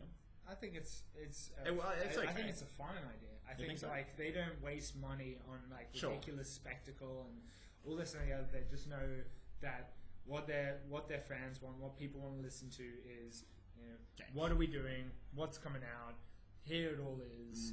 Enjoy watching, enjoy what we're doing here, and you know, see you next year, and then enjoy our products. And like they're not wasting heaps of money on, you know, making a big deal out of it. They're just sort of putting out this video and saying this is what it is, this is what's coming, and you know, it's a video or is it a live stream? It'll be live stream. Yeah, it'll be live. I assume. What do you think about last year? When they announced the Wii U, they said, "Oh, we're gonna have a HD Zelda." Okay. A year's gone. Cool. Oh, sorry, no Zelda yet. HD. There was Wind Waker, but not a new Zelda. There was A Link to the Past on the 3DS. Love that game. That was awesome. I actually never played it. As well, and then now they've said this year they'll show something new for Zelda, and that isn't that Hyrule Warriors bullcrap. That I think that's stupid. That looks so stupid. That looks so. You're talking about it. Yeah, it's. Do you know Dynasty Warriors? Yes. They're mixing Zelda Dynasty. Zelda Dynasty Warriors. Dynasty Warriors. Well, I mean, all you're going to be doing is just like you're running around in an arena, just killing the same thing. Zelda's not about doing that. Zelda's about going. Zelda's about the adventure, and like, you know, what's the point in having a Zelda game with like no adventure? So, do you think we applying an IP to, you know, an unfamiliar genre? Yeah. Like what. That's also something that Alpha 1 did a little bit strangely. Like, it turned from a first-person exploration game to a four-person co-op game, sort of brawler, I guess. Yeah. So, you lose in that sense. Would you, like, if you had a Wii U, knowing that a Zelda's coming, would you be excited for this new Zelda? If it was going to be a HD Zelda? Well, here's the thing: is like I never really played that much Zelda. I never really owned a Nintendo console, so I was never invested that much in that sort of series. Shane? So personally, I wouldn't. Same for you, or? Yeah, well, I did own it in 64. So you had the shit out of that. time? No, actually I didn't. I had Super Mario 64, Mario Kart 64, GoldenEye, all that sort of stuff, like that sort of classic stuff. But I never really got into the Nintendo mainline franchises. Okay. Yeah. So it looks like it's only you who's going to be I'm jacking it over Nintendo. Yeah. No, well, to be honest, I think the Wii is a stupid console. Yeah. It's a stupid. Like Nintendo made the wrong move announcing their new console before PS4 and Xbox One. They should have done it after. You reckon? I think so. Why? Let that die. Well, like the Wii U came out 6 to 8 months later. PS4, Xbox One came out, and yeah, but a lot of people. But it had like 6 months PS4, of market Xbox dominance One. in that sort of way. No, I don't think the Wii U did. I don't think the Wii U had market dominance. How many people bought a Wii U that you know? I know David bought one. That's about it. Yeah, well, like you said though, a lot of people were like, PS4, Xbox One. What's the reason I'm buying one of these right now? You know, there's first party game. No games coming out yet.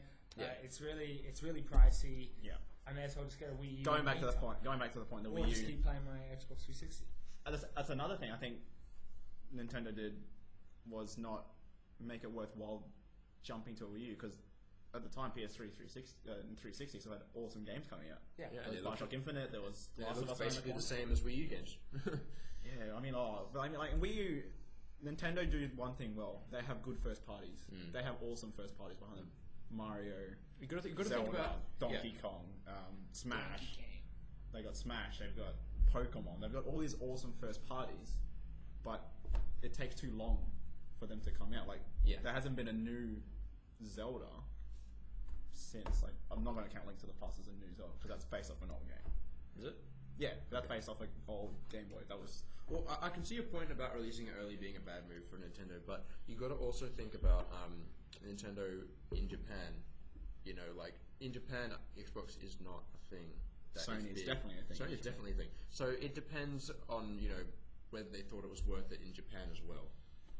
You know, I think it's not just US market. I don't think Nintendo have made all the right decisions up to this point. No. They're set. Like I don't have the sales numbers in front of me, but like I mean, it's been proven that the Wii U is not selling. Even with not selling as well as they thought. Yeah, nowhere near as what it was ridiculed on launch. I mean, it's improved since, like in terms of standing, but like there's been good enough games that come out for it. Yeah, it wasn't released, and then people thought, "Ooh, a new Nintendo console." It was released, and like, is this a Wii 2? Like, what is this? Exactly. The naming convention was stupid. Can I plug it into my Wii? Like the naming convention was weird. Yeah. Wii U. Why just Wii 2? I think with Nintendo, I don't know. Like they are an awesome company. They make awesome games, but I think the hardware decisions are less than optimal. The hardware is like I'm going to throw something at you. What if they really made the Wii U without the gamepad? They give you the Wii U without the gamepad. It's like that's like half the experience gone. Yeah, but $50 to $100 cheaper. The Wii U at $150. But the main thing that sells the Wii U is that whole experience of having that holding a game in your hands, and then definitely that gamepad itself applies a really interesting mechanic to a lot of the games that they can deal with. Like I've heard a lot of opinions. Not many games use the Wii U pad though. That's true. That's true. Yeah. They just have it as a map. Nintendo Land had a lot of really interesting ways. But that's a first party Nintendo game at the same time. Like, and they'll continue to be doing that over the next few. Something I've always held about Nintendo games and Nintendo sort of quality is like they've always had the sort of ethos of like wanting to make the player feel like they're holding a whole game experience like close to them and holding it in their hands. They've had it with the Wii U with like a very like one-to-one thing with the Wii. With the Wii, with like the motion and stuff like that. You're definitely doing things in the game that you're reflecting in. Like it feels natural. And I think with the whole handheld focus, they've sort of always wanted to keep something in their players' hands that's physical, that's very close to them, that they can sort of feel a bond between. I think that's very much a Nintendo thing, and I think that's why they're trying to keep Nintendo's staple really is handheld gaming. Yeah. As well as consoles. But I mean, another one of. I can't really see many other IPs that have been really touted for E3 this year. Smash Brothers. Yep. Smash Brothers is going to come out for the 3DS first. Is it? Yeah. Oh. Which I think is a massive mistake. Yeah? No, at the same time, really? It's a massive mistake for the Wii U. Why would they bring it out for 3DS first? Yeah. Don't ask me, that's Nintendo. It's like... But can you understand why I'm like the Wii U needs to sell? Smash would sell the Wii U. Mario Kart is selling the Wii U. Yeah. 3DS, like the install base for the 3DS is higher than the Wii U. I can feel. I highly agree. Yeah. I think. Yeah. But even so, 3DS is not like. I enjoy my 3DS, like when I use it, like playing Pokemon. I played Link and like. I meant more like Zelda. Not that well off. The Pokemons and like it's doing better than Wii U, but it's not Pocket Monster. Oh no, like the Wii U. I mean, the 3DS is not selling as well as the original DS did. The DS blitzed everything at the time, like handheld gaming was. I think like them releasing the 3DS version first, massive mistake in terms of they need to sell Wii U's, and the Wii U, like we're saying, doesn't have that many first-party games. But like they're announcing the 3DS version for summer, American summer, which is mid for like around this time, winterish time. So July, like July, and then the Wii U version is winter. So that's the end of the year. So that's a massive gap. Unless they'll probably announce something for in between the Smash games. Yeah, you'd hope so anyway for Nintendo's sake. But I think it's a massive mistake for them to release Smash late into the year. It's just not gonna the Wii U needs to sell now. I think they're gonna suffer in between now and then. Kart might help them, but is okay. I haven't played that many Smash games, but when I have played them, I've seen fairly. It's pretty good. But like I've noticed they've had single player modes. Are the single player modes getting larger and larger to warrant that people would want to play on a 3DS primarily? Well, I mean, on 3DS you can still play against people. Okay. So like that's the same thing. Like you can still play against people on other 3DSs. Yeah, over Wi-Fi and stuff. And I don't think you can. Wii U, I don't think you can. Imagine playing on the same 3DS. Yeah, it's true. Exactly. So you could you'd be over Wi-Fi versing for someone on 3DS. I think that Smash should be, if not day and day on both, Wii U should have been first. That would have saved a heap of money. Not save a heap of money. That would have made them more money. I feel. Yeah. What are you doing? Oh, fair enough. Oh, snacks. So, even this like Sony, Microsoft, Nintendo, they all have a lack of first-party games on their console. That's what this E3 needs to be. Games. That's what we've been trying to say this entire podcast. This E3 needs to be a games podcast. A games show. That's a game podcast. This is a game podcast, but and if it's not, like, I'll be very disappointed, and I think that they will all suffer. I mean, they've passed the hardware. The launch of the console's passed. We're into the. They got hardware. They got it down. They got all the problems sorted. But they need it sorted. Yeah. They really need to have the games. I think. Okay, we've asked this for the other ones. If you had the money now, would you buy a Wii U pre-3? No. Yeah, I said yes. Yes. No, for me, not until Smash. Well, if which is at the end of the year. In this scenario, do I get the E3 games after I buy it? Oh, I'm not saying exactly. You could buy the games after E3, but like without knowing, like just say Nintendo didn't release a new HD Zelda, a new anything. Okay, yeah. You know what I mean? Like like as Sony, like I feel Nintendo's more dependable on release dates, so I would feel a bit more comfortable buying a Wii U. But I would buy a Wii U and just get Donkey Kong, get Mario Kart, and then just be happy. Cool. Right. We're moving on to realistically third-party games. Talking about games, the third-party games.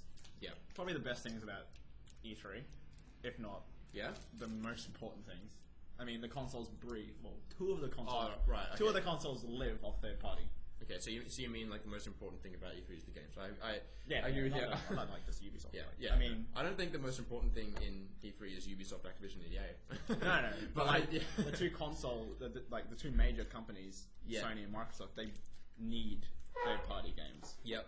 And for the third-party games, we're going to talk about now. Yeah. So we'll start. Ubisoft's Chronicles, I think, is first. I only jotted down a couple that I could think of. New Assassin's Creed, obviously, was going to come. Unity. The next gen or the current gen version touted to be called Unity. I forget what the Comet was the last gen one. What are they assassinating out in space now? Ha! You're funny. No, what's Comet is just the project name. But Unity was a project. But that's probably what it's going to be called, though, isn't it? Well, maybe. But like that's what they're known as is Assassin's Creed Unity being the sort of current gen one. Assassin's Creed Comet being the last gen. So we'll obviously made by two different. Well, I know Unity's maybe made by 9 different. Like it's collaborated between like 9 or 8 different Ubisoft teams. Yeah. Like all over French the world. Revolution needs a lot of work. So. It had a lot of work done on it already, but so obviously we'll see new Assassin's Creed game. Yeah, obviously. I doubt they'll show Watch Dogs. They might show some Watch Dogs stuff, but I don't know, DLC maybe. I don't see a reason to show any Yeah. Watch Dogs stuff. So they'll show you Assassin's Creed being annualized, very successful games. I'll probably buy the next one. I want to buy number 4 again to play that, realistically, because that was a fun game. Probably more fun than Watch Dogs is at the moment. I didn't buy any of the Assassin's Creed games, but I got given the first one, and I played the second one. And did you get the 4th one? Yeah, I got given Black Flag as a... Did you play that at all? No, I didn't at all. Wow. I gave it to someone else. Basically, okay, we all made a game called Gloom, and it won some awards, and we won, all copies. We won stuff from Ubisoft. Black Flag. And we all got it. Those guys played it. It's out of my shelf until I sold it. Not the actual. I don't even want to look great. A crate or box.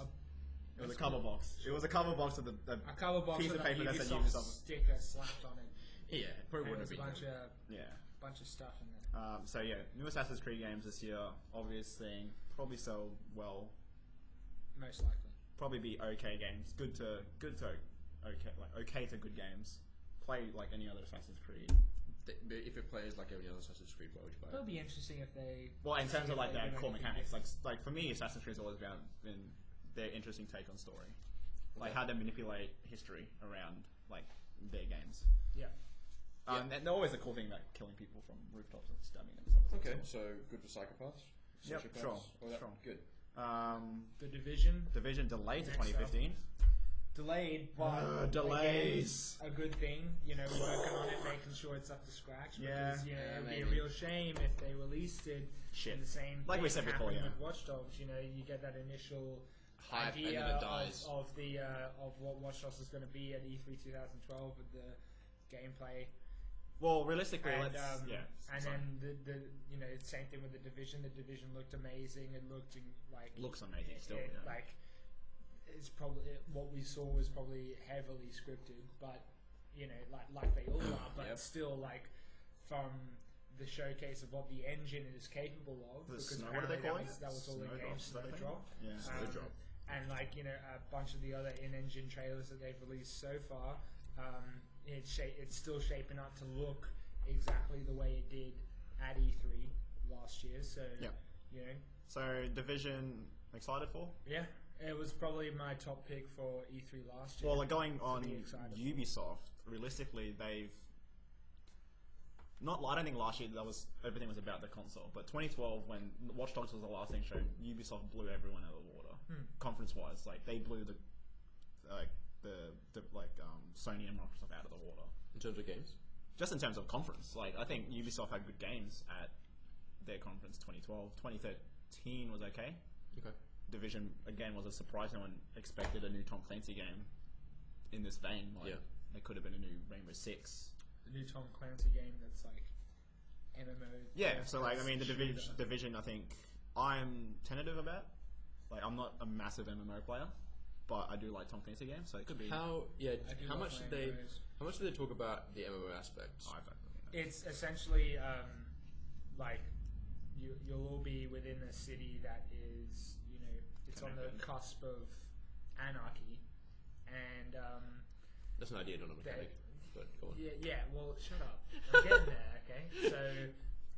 There's going to be sections or sectors in the city that are under attack by rebels and stuff, and you can you're basically fighting for control over certain areas of the city. What city against players? I think it's New York. Against players or with players? Both. It's you'll be partying up with your own friends, and then there'll be other groups of players who are partying up.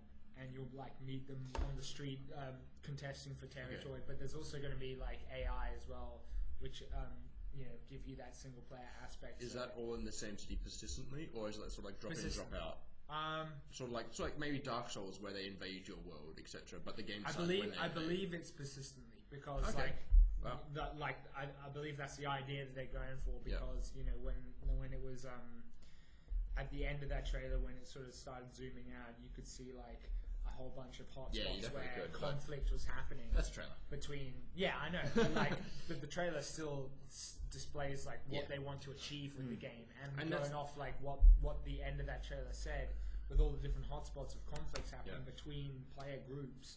I'm assuming that means they want a game that is persistently online, but you could also probably play it offline by yourself with like AI. That's why the conference and the division sort of like talking about it interests me so much, is because so much stuff is up in the air right now and has a lot of potential. I think Ubisoft is going I think with next gen, everyone's focused on always connected. Type gameplay. Like Watch Dogs is a small like drop in the pond of like being like it's barely a game that you would notice being online. They only do like online hacking.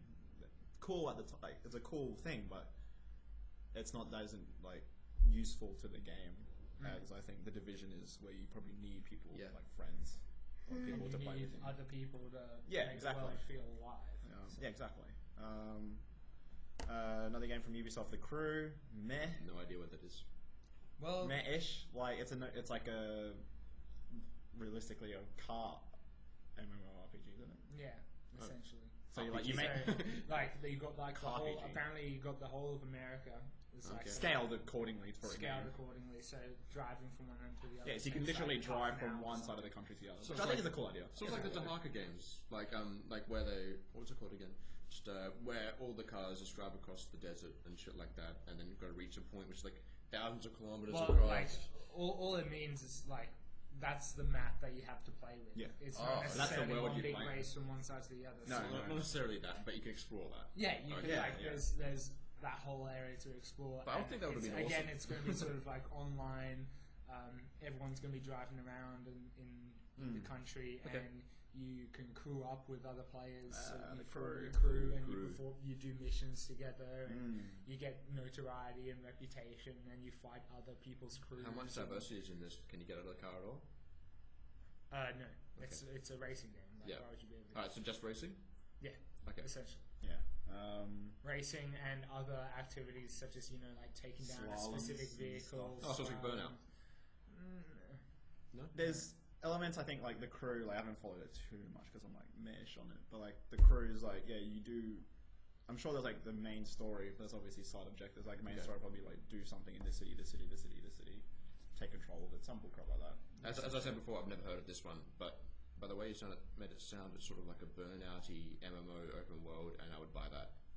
Totally buy that. I'm totally shame on both. But again, like it's you and your friends get on, you party up, and then you can like meet up and just do missions together. And there's other players that are like coming in, kind of like the Division, with cars. Okay, right. And the whole of the United States. Car Vision. The whole of the United States. Car Vision, the entire.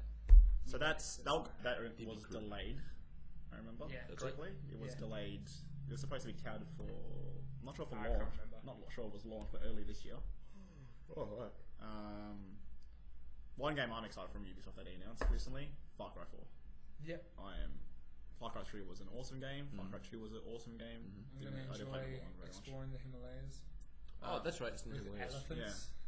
That should be fun. That's the thing. I think there's not enough snow games. I like snow games. I think Far Cry 4 would be cool. Yep.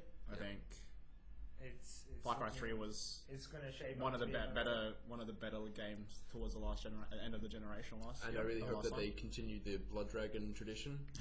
Like I really hope that becomes a thing, because that just really is really cool. It's like a little tech demo that like one programmer said like, I made this because in the engine. Blood Dragon was, and then it's become like this big thing where it's like, this is a really cool little DLC. Like that's actually really cool. I mean, they released it as a standalone game. I think that needs to keep happening. That was such a great. That really needs to keep happening. I think like that Blood Dragon. You could have just called it Blood Dragon, not call it Far Cry. But obviously it was built within Far Cry and stuff like that. I think it's fine. Yeah, it's a glorified mod. Realistically, that developers actually made themselves or whatever. Yeah. But I mean, I think Far Cry 4 will be awesome, whatever the story may be. And the music was fucking good. Yeah, I think Far Cry. So good. I think Far Cry 4 will be a good game. I think that'll be an awesome third-party game for this holiday season. I think with so many delays, hopefully there's a delay. I didn't play 3, but I played 2, and I like 2. 2 was good. Malaria. 2 is good. Yeah, Malaria. That was cool. I like. Yeah, Malaria's fun. Fun mechanic. Fires. Thanks a lot. Good idea. Realistically, one of the we'll move on from Ubisoft. I don't know what else I have. Ubisoft. Can you think of anything Ubisoft might all have? No. Maybe we didn't talk about that in a later podcast, like malaria mechanics. It's not even a mechanic. It's just a narrative device. Yeah, that's what I'm talking about. Mechanics that is disguised as mechanics, but are actually just narrative shit. Okay. Probably one of the biggest third parties. They don't have their own conference, but they do appear. Will probably most likely appear in the Microsoft and Sony conferences. Yeah. We'll talk about Call of Duty. Usually, Destiny is going to be. Talk about Call of Duty. Call of Duty will be at the Xbox conference. I highly see that happening. I mean, that first trailer was all Xbox One footage, apparently. Yeah. So. Destiny will be on the Sony stage. I mean, Advanced Warfare. Yeah. Yeah. The one with Kevin Spacey. Yeah. Hey, like Kevin Spacey. Of Duty. You posted about that on Facebook, and I made a comment, which is what I think my general feelings towards it are. Like, there's been so many Call of Duties which sort of tiptoe around current tech and tech which is available, 2020, sort of that sort of stuff. Yeah, this is like Advanced Warfare is near future, yeah. But now Advanced Warfare is just taking the jump. Okay, we're not anywhere near the fucking current day anymore. We're going in the future. We're gonna make some stuff. We're gonna be inventive. That's what I'm actually excited about. Yeah. I don't play COD. I play some COD. I enjoy that. I think we both play COD at some point. Yeah, I'm very sick of the COD mentality of just rehash and build things that already exist and stuff like that. But I think with this step where they're moving forward to something which is in the future, that's got a lot of creative potential, and I can't wait to see more about that. Yeah, so they're moving in the right direction, which is good. Well, for me, I think people are probably split. Or probably a strong majority of people play Call of Duty just for multiplayer. That's probably I remember that one of the things that was said late last year. There's hardcore gamers, there's casual gamers, and then there's Call of Duty gamers. Yeah. They are hardcore Call of Duty gamers, but will not play other hardcore games like your MMOs or MMOs, other RPGs and stuff like that. They just like Call of Duty. Yeah, so I think, for me, maybe it was just under the mist of, we're dropping Kevin Spacey in a game. And I've recently just finished watching House of Cards. Yeah, okay. We don't get that we don't get that legal in Australia. Hey, cut that out. Didn't say that. I don't torrent anything. We're going to go to the internet. Kevin Spacey in the story, I think, could be very interesting. I think it looks like he's playing a cool character. To get that high caliber of an actor in a game is ridiculous. I think Kevin Spacey is he doesn't need Call of Duty to be famous or whatever. No. He's much better off. He would still be better off not doing Call of Duty. Oh yeah. But for me, story-wise, it's going to be interesting to see Kevin Spacey, and as well the trailer, the one trailer they released, kind of invigorated me to play Call of Duty again. Yeah. I mean, just because it's near it or more future and all this weird tech and the suits and all this stuff. Exosuits. And it would change the gameplay of hopefully the Call of Duty Online, because one thing with COD is you're always grounded. Battlefield, you're always using vehicles. Titanfall, you've got a Titan and you can do free running. Yeah. So I think Call of Duty is always going to be a thing. It's always going to be one of the best selling games. It's going to be interesting if they add vehicles into the Call of Duty multiplayer. I don't think they'll go that far. I don't think they'll go that far. As soon as they do that, they're directly competing with a lot of other games. Battlefield straight away. But they definitely can. But I don't know. They'll be competing with Battlefield straight away. I think straight away. Call of Duty will always be infantry and infantry combat outside of single player. And if it's not that anymore, I think they'll be competing with Battlefield, which is getting more and more traction, which might hurt them. I mean, I don't think that Advanced Warfare will stray too far from what they have been doing. Oh no, Call of Duty will be Call of Duty forever and forever. Always. But I think that the ways that they achieve it will be more interesting than they have been. Yeah. So Activision's other game that's probably be at E3, Destiny. Oh, just one more point about just big actors being pulled into Call of Duty and stuff like that. That is Call of Duty isn't be the first one. So not at all. But I like that the game industry is starting to get that sort of clout. Definitely. That really big. It makes me really excited. It's really sort of reflect on that for a moment. The game industry is getting so big to the point where we're able to get big name actors sound composed and shit like that. Yeah. Just that's amazing. Yeah. I think the draw of just having Kevin Spacey. What if at the Microsoft conference, the Call of Duty, they show some gameplay, Kevin Spacey rocks up, they win the conference. Drop that mic. Kevin Spacey on stage would make the Microsoft conference like 100 times better. It's not far-fetched. It's not far-fetched. I mean, like Ubisoft had Usher.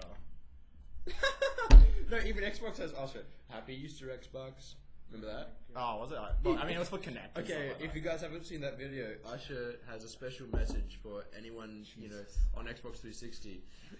During Easter, he just goes, Happy Easter, Xbox, and then the Xbox logo. And that video is just gold to me. I love it. Yeah, like, so... Just watch the context. You asked Usher to come on during Easter just to do Happy Easter, Xbox. He would have been paid millions of dollars to say like 10 seconds. I know, and that's what's so funny to me. That's part of what's so funny to me. He got paid so much to say so little. Three words. Yeah. And that video was like literally 6 seconds all up. And that is what's so funny to me. So like, yeah, cool. I mean, if Kevin Spacey rocks up the Microsoft conference, they're winning. 6 seconds. They're winning. They're winning the conference. He literally shows up. Happy 3 Xbox. What if he parachutes in through the ceiling? I'm gonna be in this game. I'm gonna fuck your shit up. It just like kicks. Or stand down. And they go. Is he the rips antagonist? the controller out He's of the antagonist. The guy playing. Actually shoots the person on stage. Like doing it like as Frank Underwood. Oh, Jesus! I haven't watched House of Cards. You should. You should watch it. It's so good. One of the other big things. Moving on to. Still Activision. We're still on Activision. Still on Activision, yeah. Destiny. I didn't know Activision was It's still a huge thing there. It's Bungie being produced, developed. Yeah, the Activision is like. What do you call it? Produce. Is it not production? Distributing. Yeah, whatever. Just publishing it. Publishing. That's the one. I know. I get it. Move on. So yeah, Destiny, makers of Halo, instantly gets a lot of people excited. Yep. Didn't a lot of people drop out of the studio before Destiny started? No. Bungie's its own. I don't know. I think it changed. Definitely changed because they left Microsoft. Okay, isn't Destiny 343 or is it no? Bungie? No. 343 does Halo now. Okay.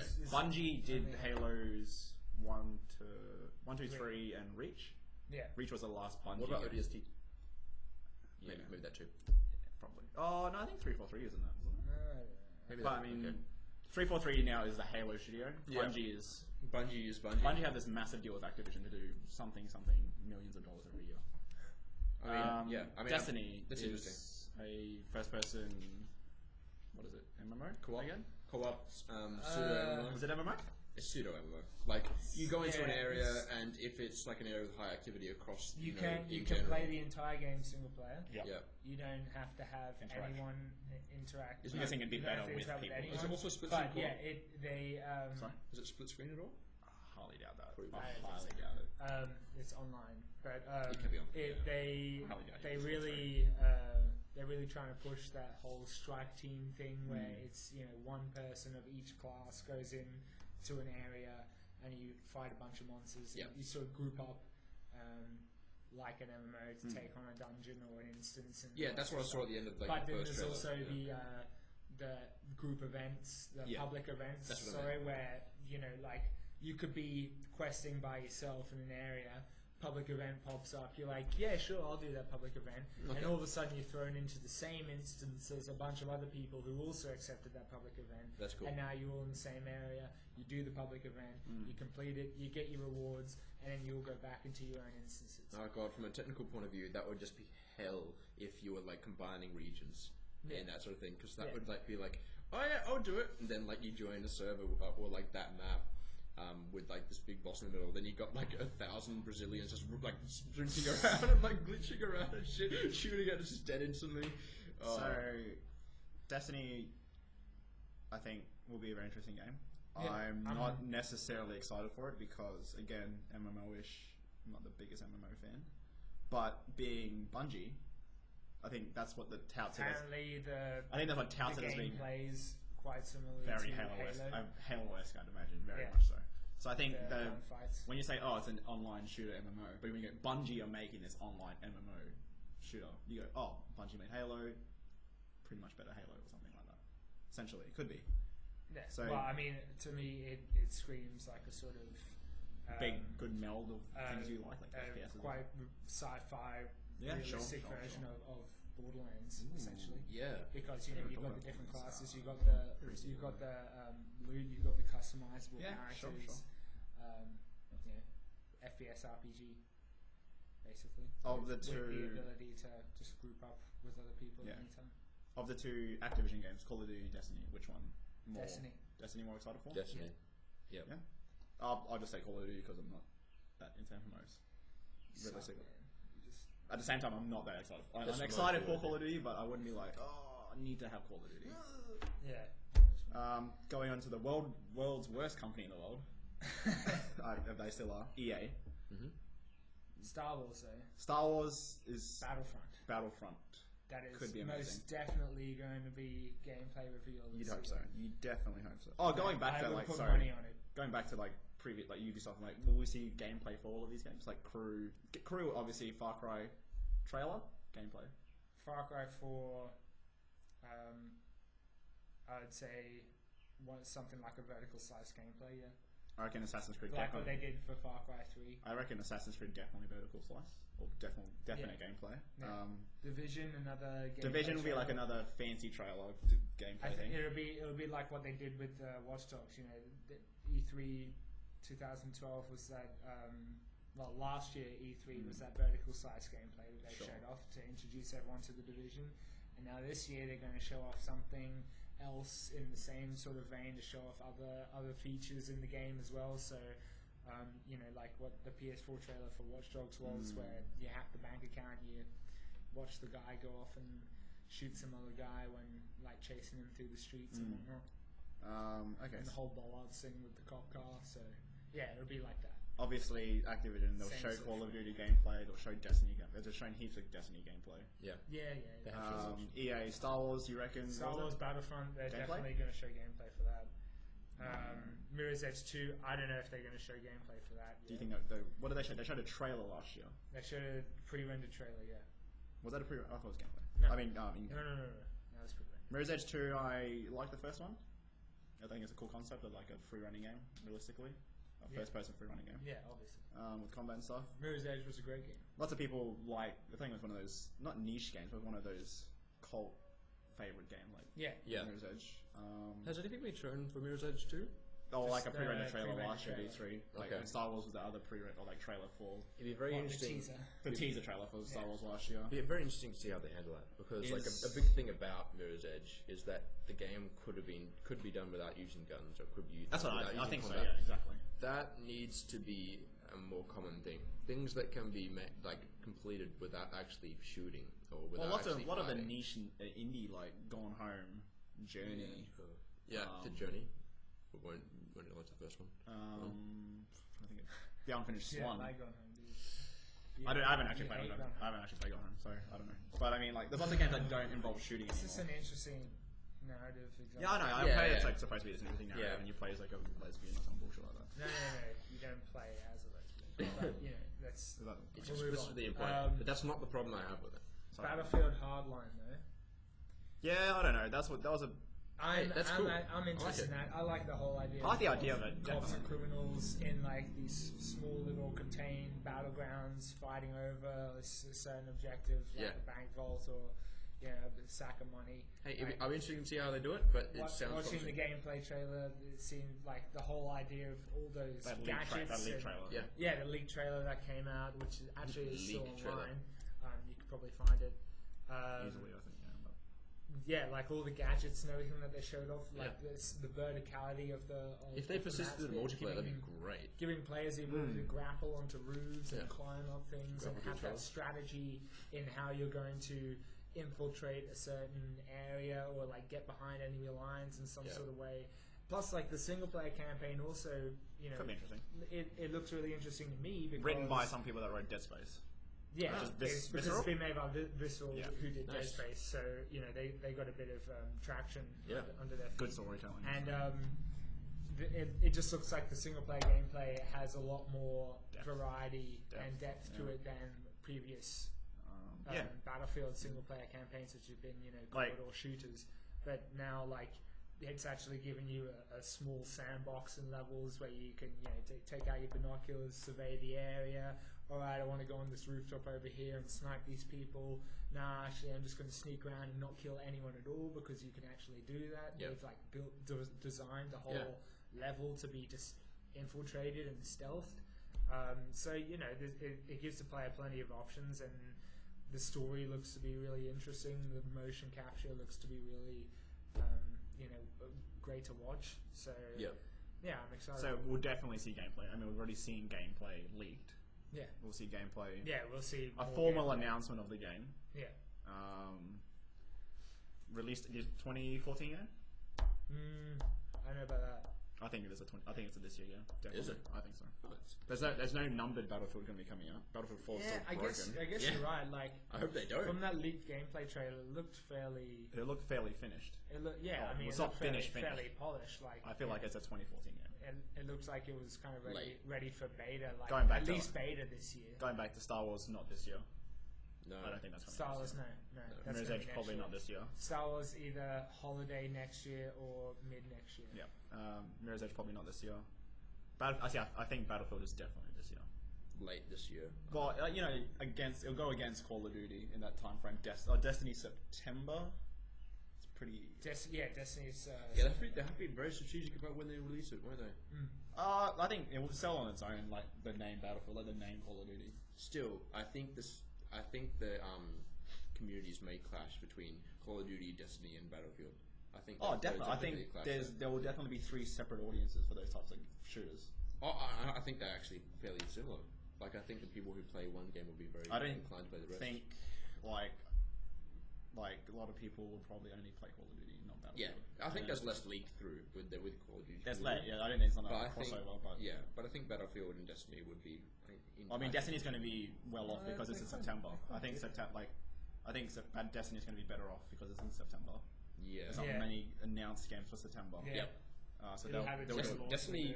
I think Destiny will have a very successful. Well, they're spending billions of dollars on their advertising and all that. Billions? I don't know. I can't remember. It's a lot of money. If it was billions, Jesus Christ! I think it's 150 million. You couldn't even make that back with the game sales. I think they could, but so I see Battlefield definitely 2014 game because I think they'll follow. They're gonna. It's an annualized thing. It's not gonna be the numbered series every year, but it's gonna be like numbered 1 year, Hardline 2 in another year. Okay. Battlefield 5 eventually. Another EA game, Dragon Age Inquisition. Thoughts? It looks nice. It definitely looks nice. Frostbite 3 engine RPG. Yeah. Hopefully it's a deep RPG. Hopefully it's not going to be like Dragon Age 2. Dragon Age Origins was one of my favourite RPGs. Definitely. Dragon Age is an IP. It's a good RPG. It's a good RPG, yeah. And the tactics system and stuff, I really like that. Then Dragon Age 2 broke my heart. So we'll see. Yeah, from what I've seen though, it looks like a lot of fun. It's it's a sort of giant sandbox open world kind of a thing. You can go where you want, you can do what you want, and the power of the Frostbite 3 engine makes everything seem like a dynamic event and lots of weather and lots of interesting scenarios. So I think it'll be pretty good. Dragon Age is coming out in the busy month of October. A lot of games.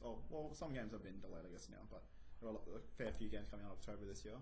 Yeah. I didn't even put one game, the bloody Alien game on here. Isolation. I was looking at. There you go. But I mean, now we'll move to other third-party games. Batman Arkham Knight recently announced, delayed. Off with the delay, but it will probably be a better game in the end. Yeah. Delayed to 2015. There was that Batmobile trailer that recently came out. I like how they released the trailer and you're like, oh yeah, it's coming out this year.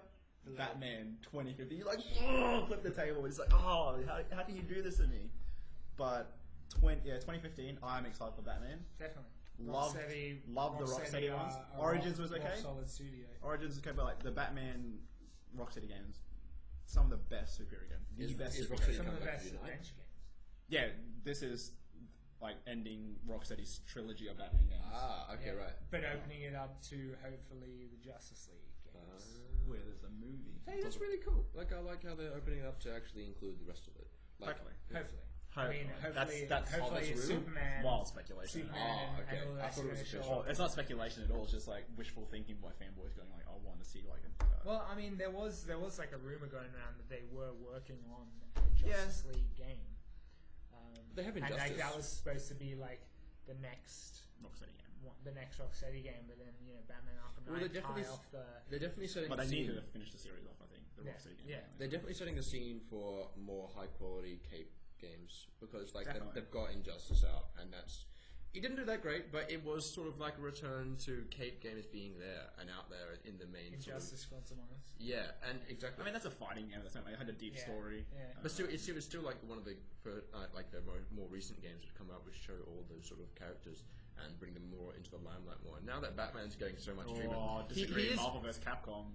Yeah, those games have always shown they a have slew of Marvel characters I have no idea about. But I'm talking about like the actual universe of the Marvel, like sort of like DC, whatever it is.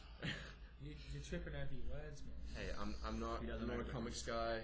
I'm not into that. But anyway, like I'm talking more about the universe being on show. Like, yeah, sure. Less of being like a special guest, whatever. Which I think sets the scene a bit more for Batman turning, like the Batman style of games turning into more of like maybe Superman or Spider-Man. Maybe not Spider-Man because let's see the Spider-Man games. That's Marvel. Yeah. Arkham Knight. Ignore me. Arkham Knight. Okay, Definite I won't talk gameplay. about capes anymore. Definite gameplay at this year's E3 at someone's conference, or if just not at their own booth. Definite gameplay. Well, they said in that latest trailer the Batmobile battle mode is going to be featured at E3 this year. So we're going to see a gameplay trailer of the Batmobile in action, as it were. Next on Shadows of Mordor. Also going to get a gameplay trailer. Assassin's Creed. Is that this year? Yep. That is this year. It's Assassin's Creed-esque in its gameplay. Shadows of Mordor is October this year. And I'm really excited for it because I think it's going to be... it looks interesting. I think it's going to be great. I like some of the mechanics in it. So, going to the October thing, there were 3 games I can think of that were... Or 3 games that I think are on the same day. Inquisition, Shadows of Mordor, and Alien Isolation. All on the same day. Wow. In October 8th or 7th or something. Jesus, why did they do that? And then if Batman weren't to be delayed, it would have been October as well. Yeah. So October would have been a busy month for gaming. Usually Assassin's Creed comes out at the end of October, Call of Duty is from November. Holiday season's always busy for gamers in terms of man, I think this holiday season will be huge. How do I split my money properly? Yeah. So Shadow Mordor, we've seen gameplay for it already. Cha-ching. It's going to be great. You're sold on it. I'm sold. Okay. I don't know. I am sold. Yeah, maybe. Is it only on next gen? Not current gen? Or is it on? I think it's cross-gen? I think it's cross-gen. Okay. Can't really say current gen anymore since PS4's and well, that's what I mean. Like current gen now is PS4, Xbox One. Is it? I'd say so. Of course.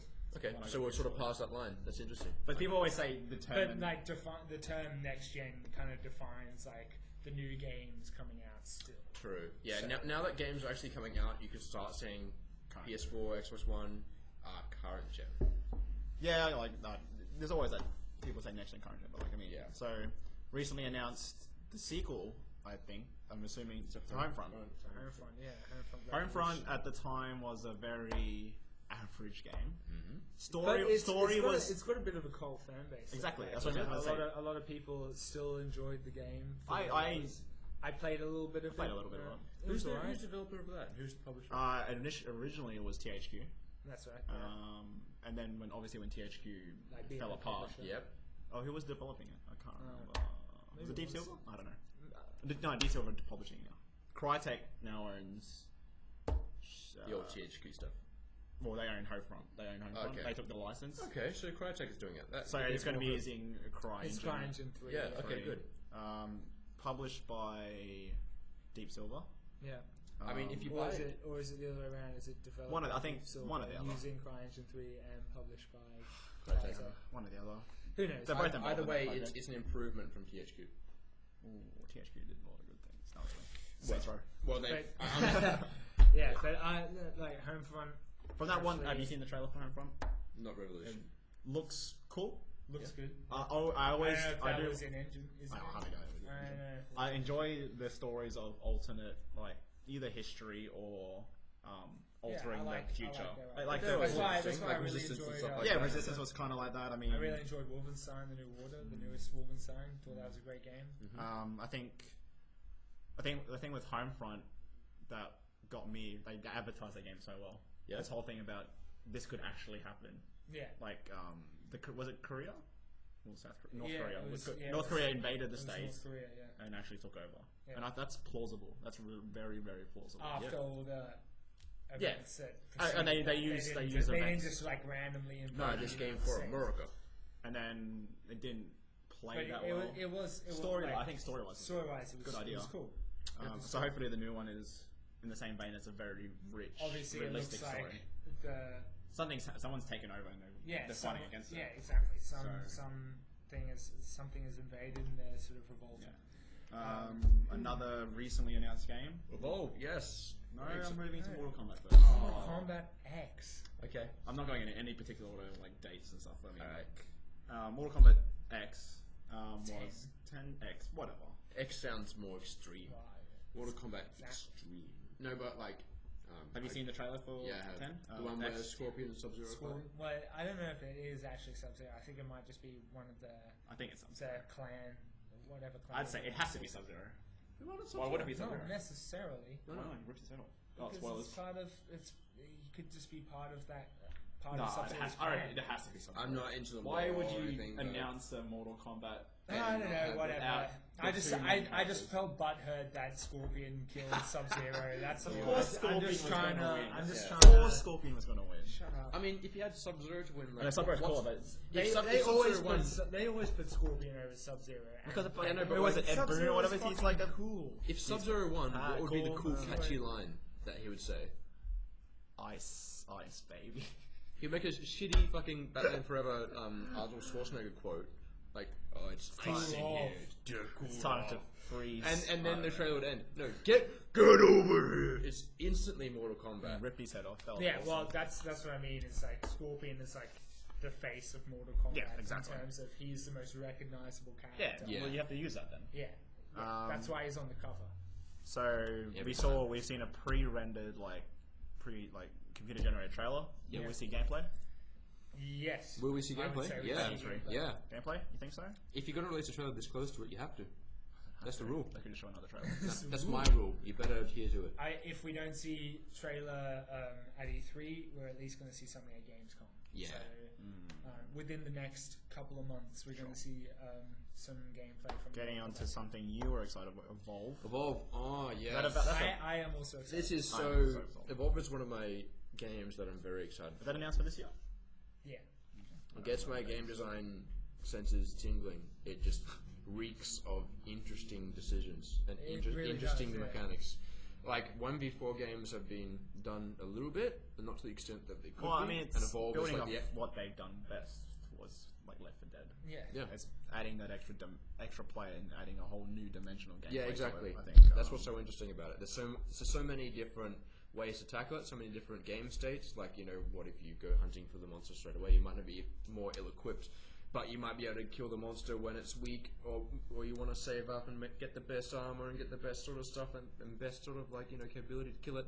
But by that stage, it might be fucking gigantic. Like, I like that idea. Yeah. I love that sort of dynamic. I like the situations that you could get into. And see how it's all the different characters in the game have their own equipments and ways to tackle the problem. They recently released another 4 characters for the game, so now there's 8 different playable monsters now. Wow. So it's like class-based 4v1. Yeah, class-based, and each of the 8 playable characters have their own skill set and their own ways to contribute to the party. So something very interesting. It's going to be really, really cool. Yeah, and I think there's going to be some really cool competitive matches coming out of that game. Yeah, exactly. It's a lot of fun to watch. I'm fun to watch. I'm a little bit into esports in general, but I think the esports scene for Evolve might be really big if done right. Yeah. That could be really interesting. You could set the stage for champions, for superstars, for everything. So because taking on 4 players, that's nothing small. Yeah, true. It's sort of like a Counter-Strike-esque sort of thing where the last person in the team and the legends are the people who kill all 4 people left. Yeah, and that's that sort of thing. That's a huge thing. Everyone on YouTube, would always see that as I don't play Counter-Strike, but that was fucking awesome. Yeah. I watched. It was like a 15-minute gameplay thing of Evolve, not knowing much about Evolve, knowing that it was people that made Left 4 Dead. Yep.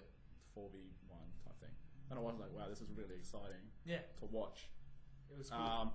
To play, personally, I don't know if I'll enjoy that much. Okay. Because I'm not, that type of game. It's not the best thing. I don't enjoy it that much, but I can see why people would enjoy it. Yeah. I totally understand why it would sell well. I think I would enjoy it from both a player's perspective and a as a viewer perspective. I mean, we've seen gameplay already. We'll probably see more Yeah, we'll see more this year. Definitely.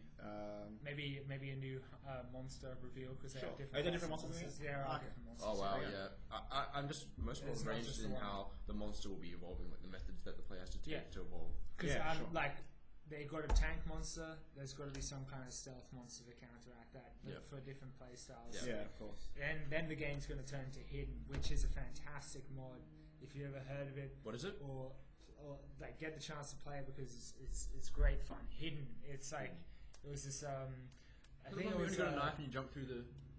Like you're like it's like a 1v4 or 1v5 or something like that. But like a team of SWAT in a small little confined area. I do know that. Against a stealthed superhuman being that can like attach himself onto walls and ceilings and jump really far and move really fast. Yeah, exactly. And like he's like real squishy, but like just the ways you can play with people's heads in that game, because you can make it into your own sort of horror game. Like you can sneak up behind people, and there's like chat options in the game where you can say like, "I'm behind you." That's and awesome. they'll be like, "Ugh," and start shooting everywhere, and then you can like jump off into a corner and just watch them freak waste all out, that ammo, kill them, hang their body from the ceiling so other people come to the room. I've always been a massive fan. Shit. Yeah, I've always been a massive fan of that sort of game. Yeah, that sort of definitely. genre. I used to play that all the time in LANs. Like Yeah. that was so much fun, and because it just opens up so many different possibilities like and so many ways to tackle it. Yeah, like any games that's that open to that sort of like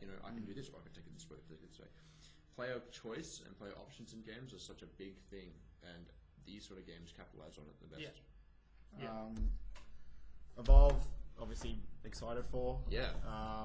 The Witcher 3. Witcher 3 delayed again. 2015. See Project Red know what they're doing. Yeah. I think we'll see some stuff at E3. More, I think we'll see at Gamescom because it's a European developer. We'll see like some proper gameplay. I think at E3 or Gamescom. Gamescom. I put Metro Redux as that's more of a HD remakes. I don't really care. No, I don't care. MGS. Yeah, we already discussed kind of that. Alien Isolation. Alien Isolation. I hope it does well. I'm hoping that does really well. Because for me, like it seems like they got the environment and the atmosphere right. Yeah. What I hope that they focus on is the alien AI. Yeah. How that reacts to the player. How it's going to create there's a little bit on that. Yeah. Interesting scenarios where because the player is pretty much defenseless, they have to sort of get around the alien in some sort of way and to capitalize on those moments where I hope they don't just make it like you walk down a corridor and like bam, like it just comes out of the wall and you're like, ugh, and then it moves away again. You're like, oh well, and then you just start to expect that, and then like you can just sort of it becomes really what's the word? Atmospheric.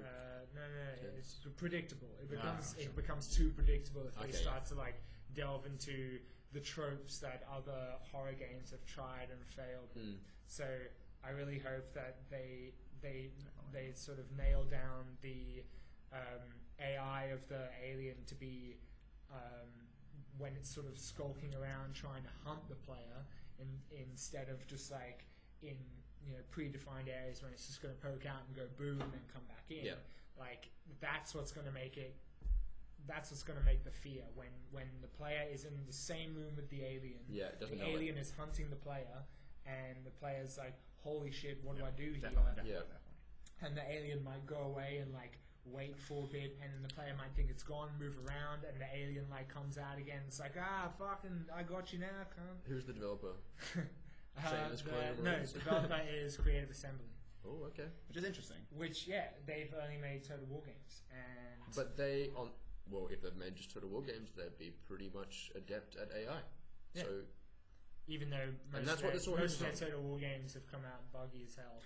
Okay.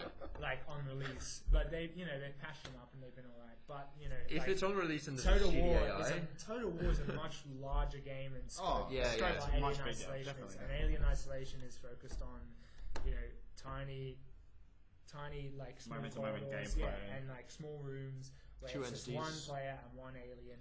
And that's like the thing with that's like Isolation is like I've seen like one gameplay video like it's like a vertical slice where you're obviously hiding from the alien.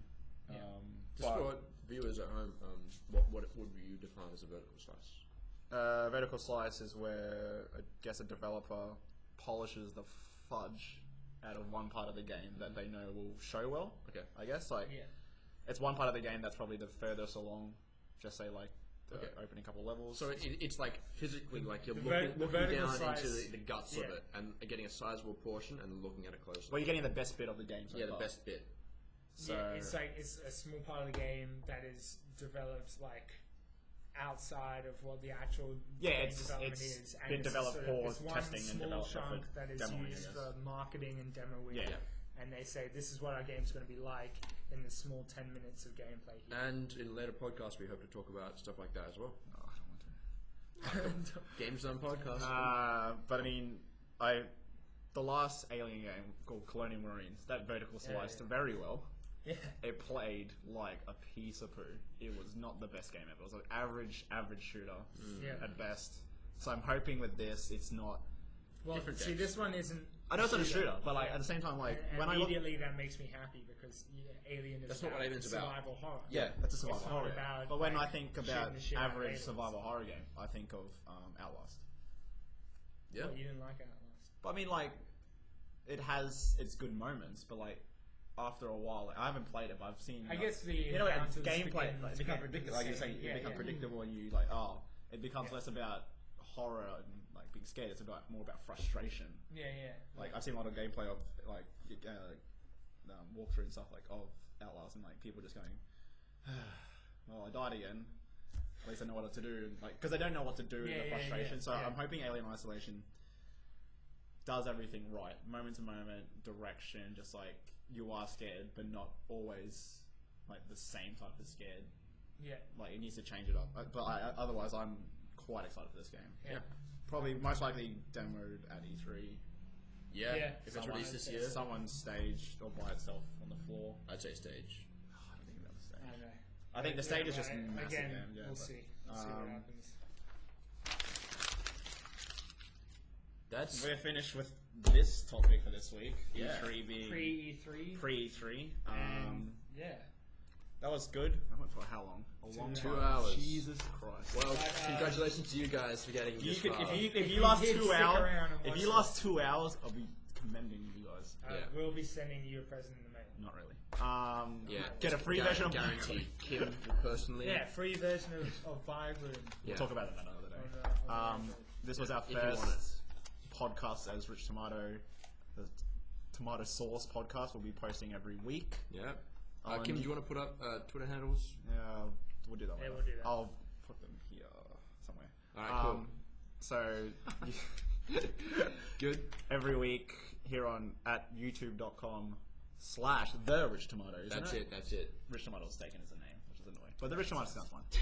So we'll be posting every week, talking about games and stuff. Next week we'll be posting a post E3 podcast, talking about what we saw, what we liked, what we didn't like. Yep. If anything we kind of guessed was true, like who wins the conferences, and if anything announced makes us want to buy a Wii U, Xbox One. So from all of us here at Rich Tomato, thanks for listening and watching. Yeah, thank you. Thank you. And we'll have a great day. Or evening, or something. Or wherever you are. See you. Bye, Shane. Alright.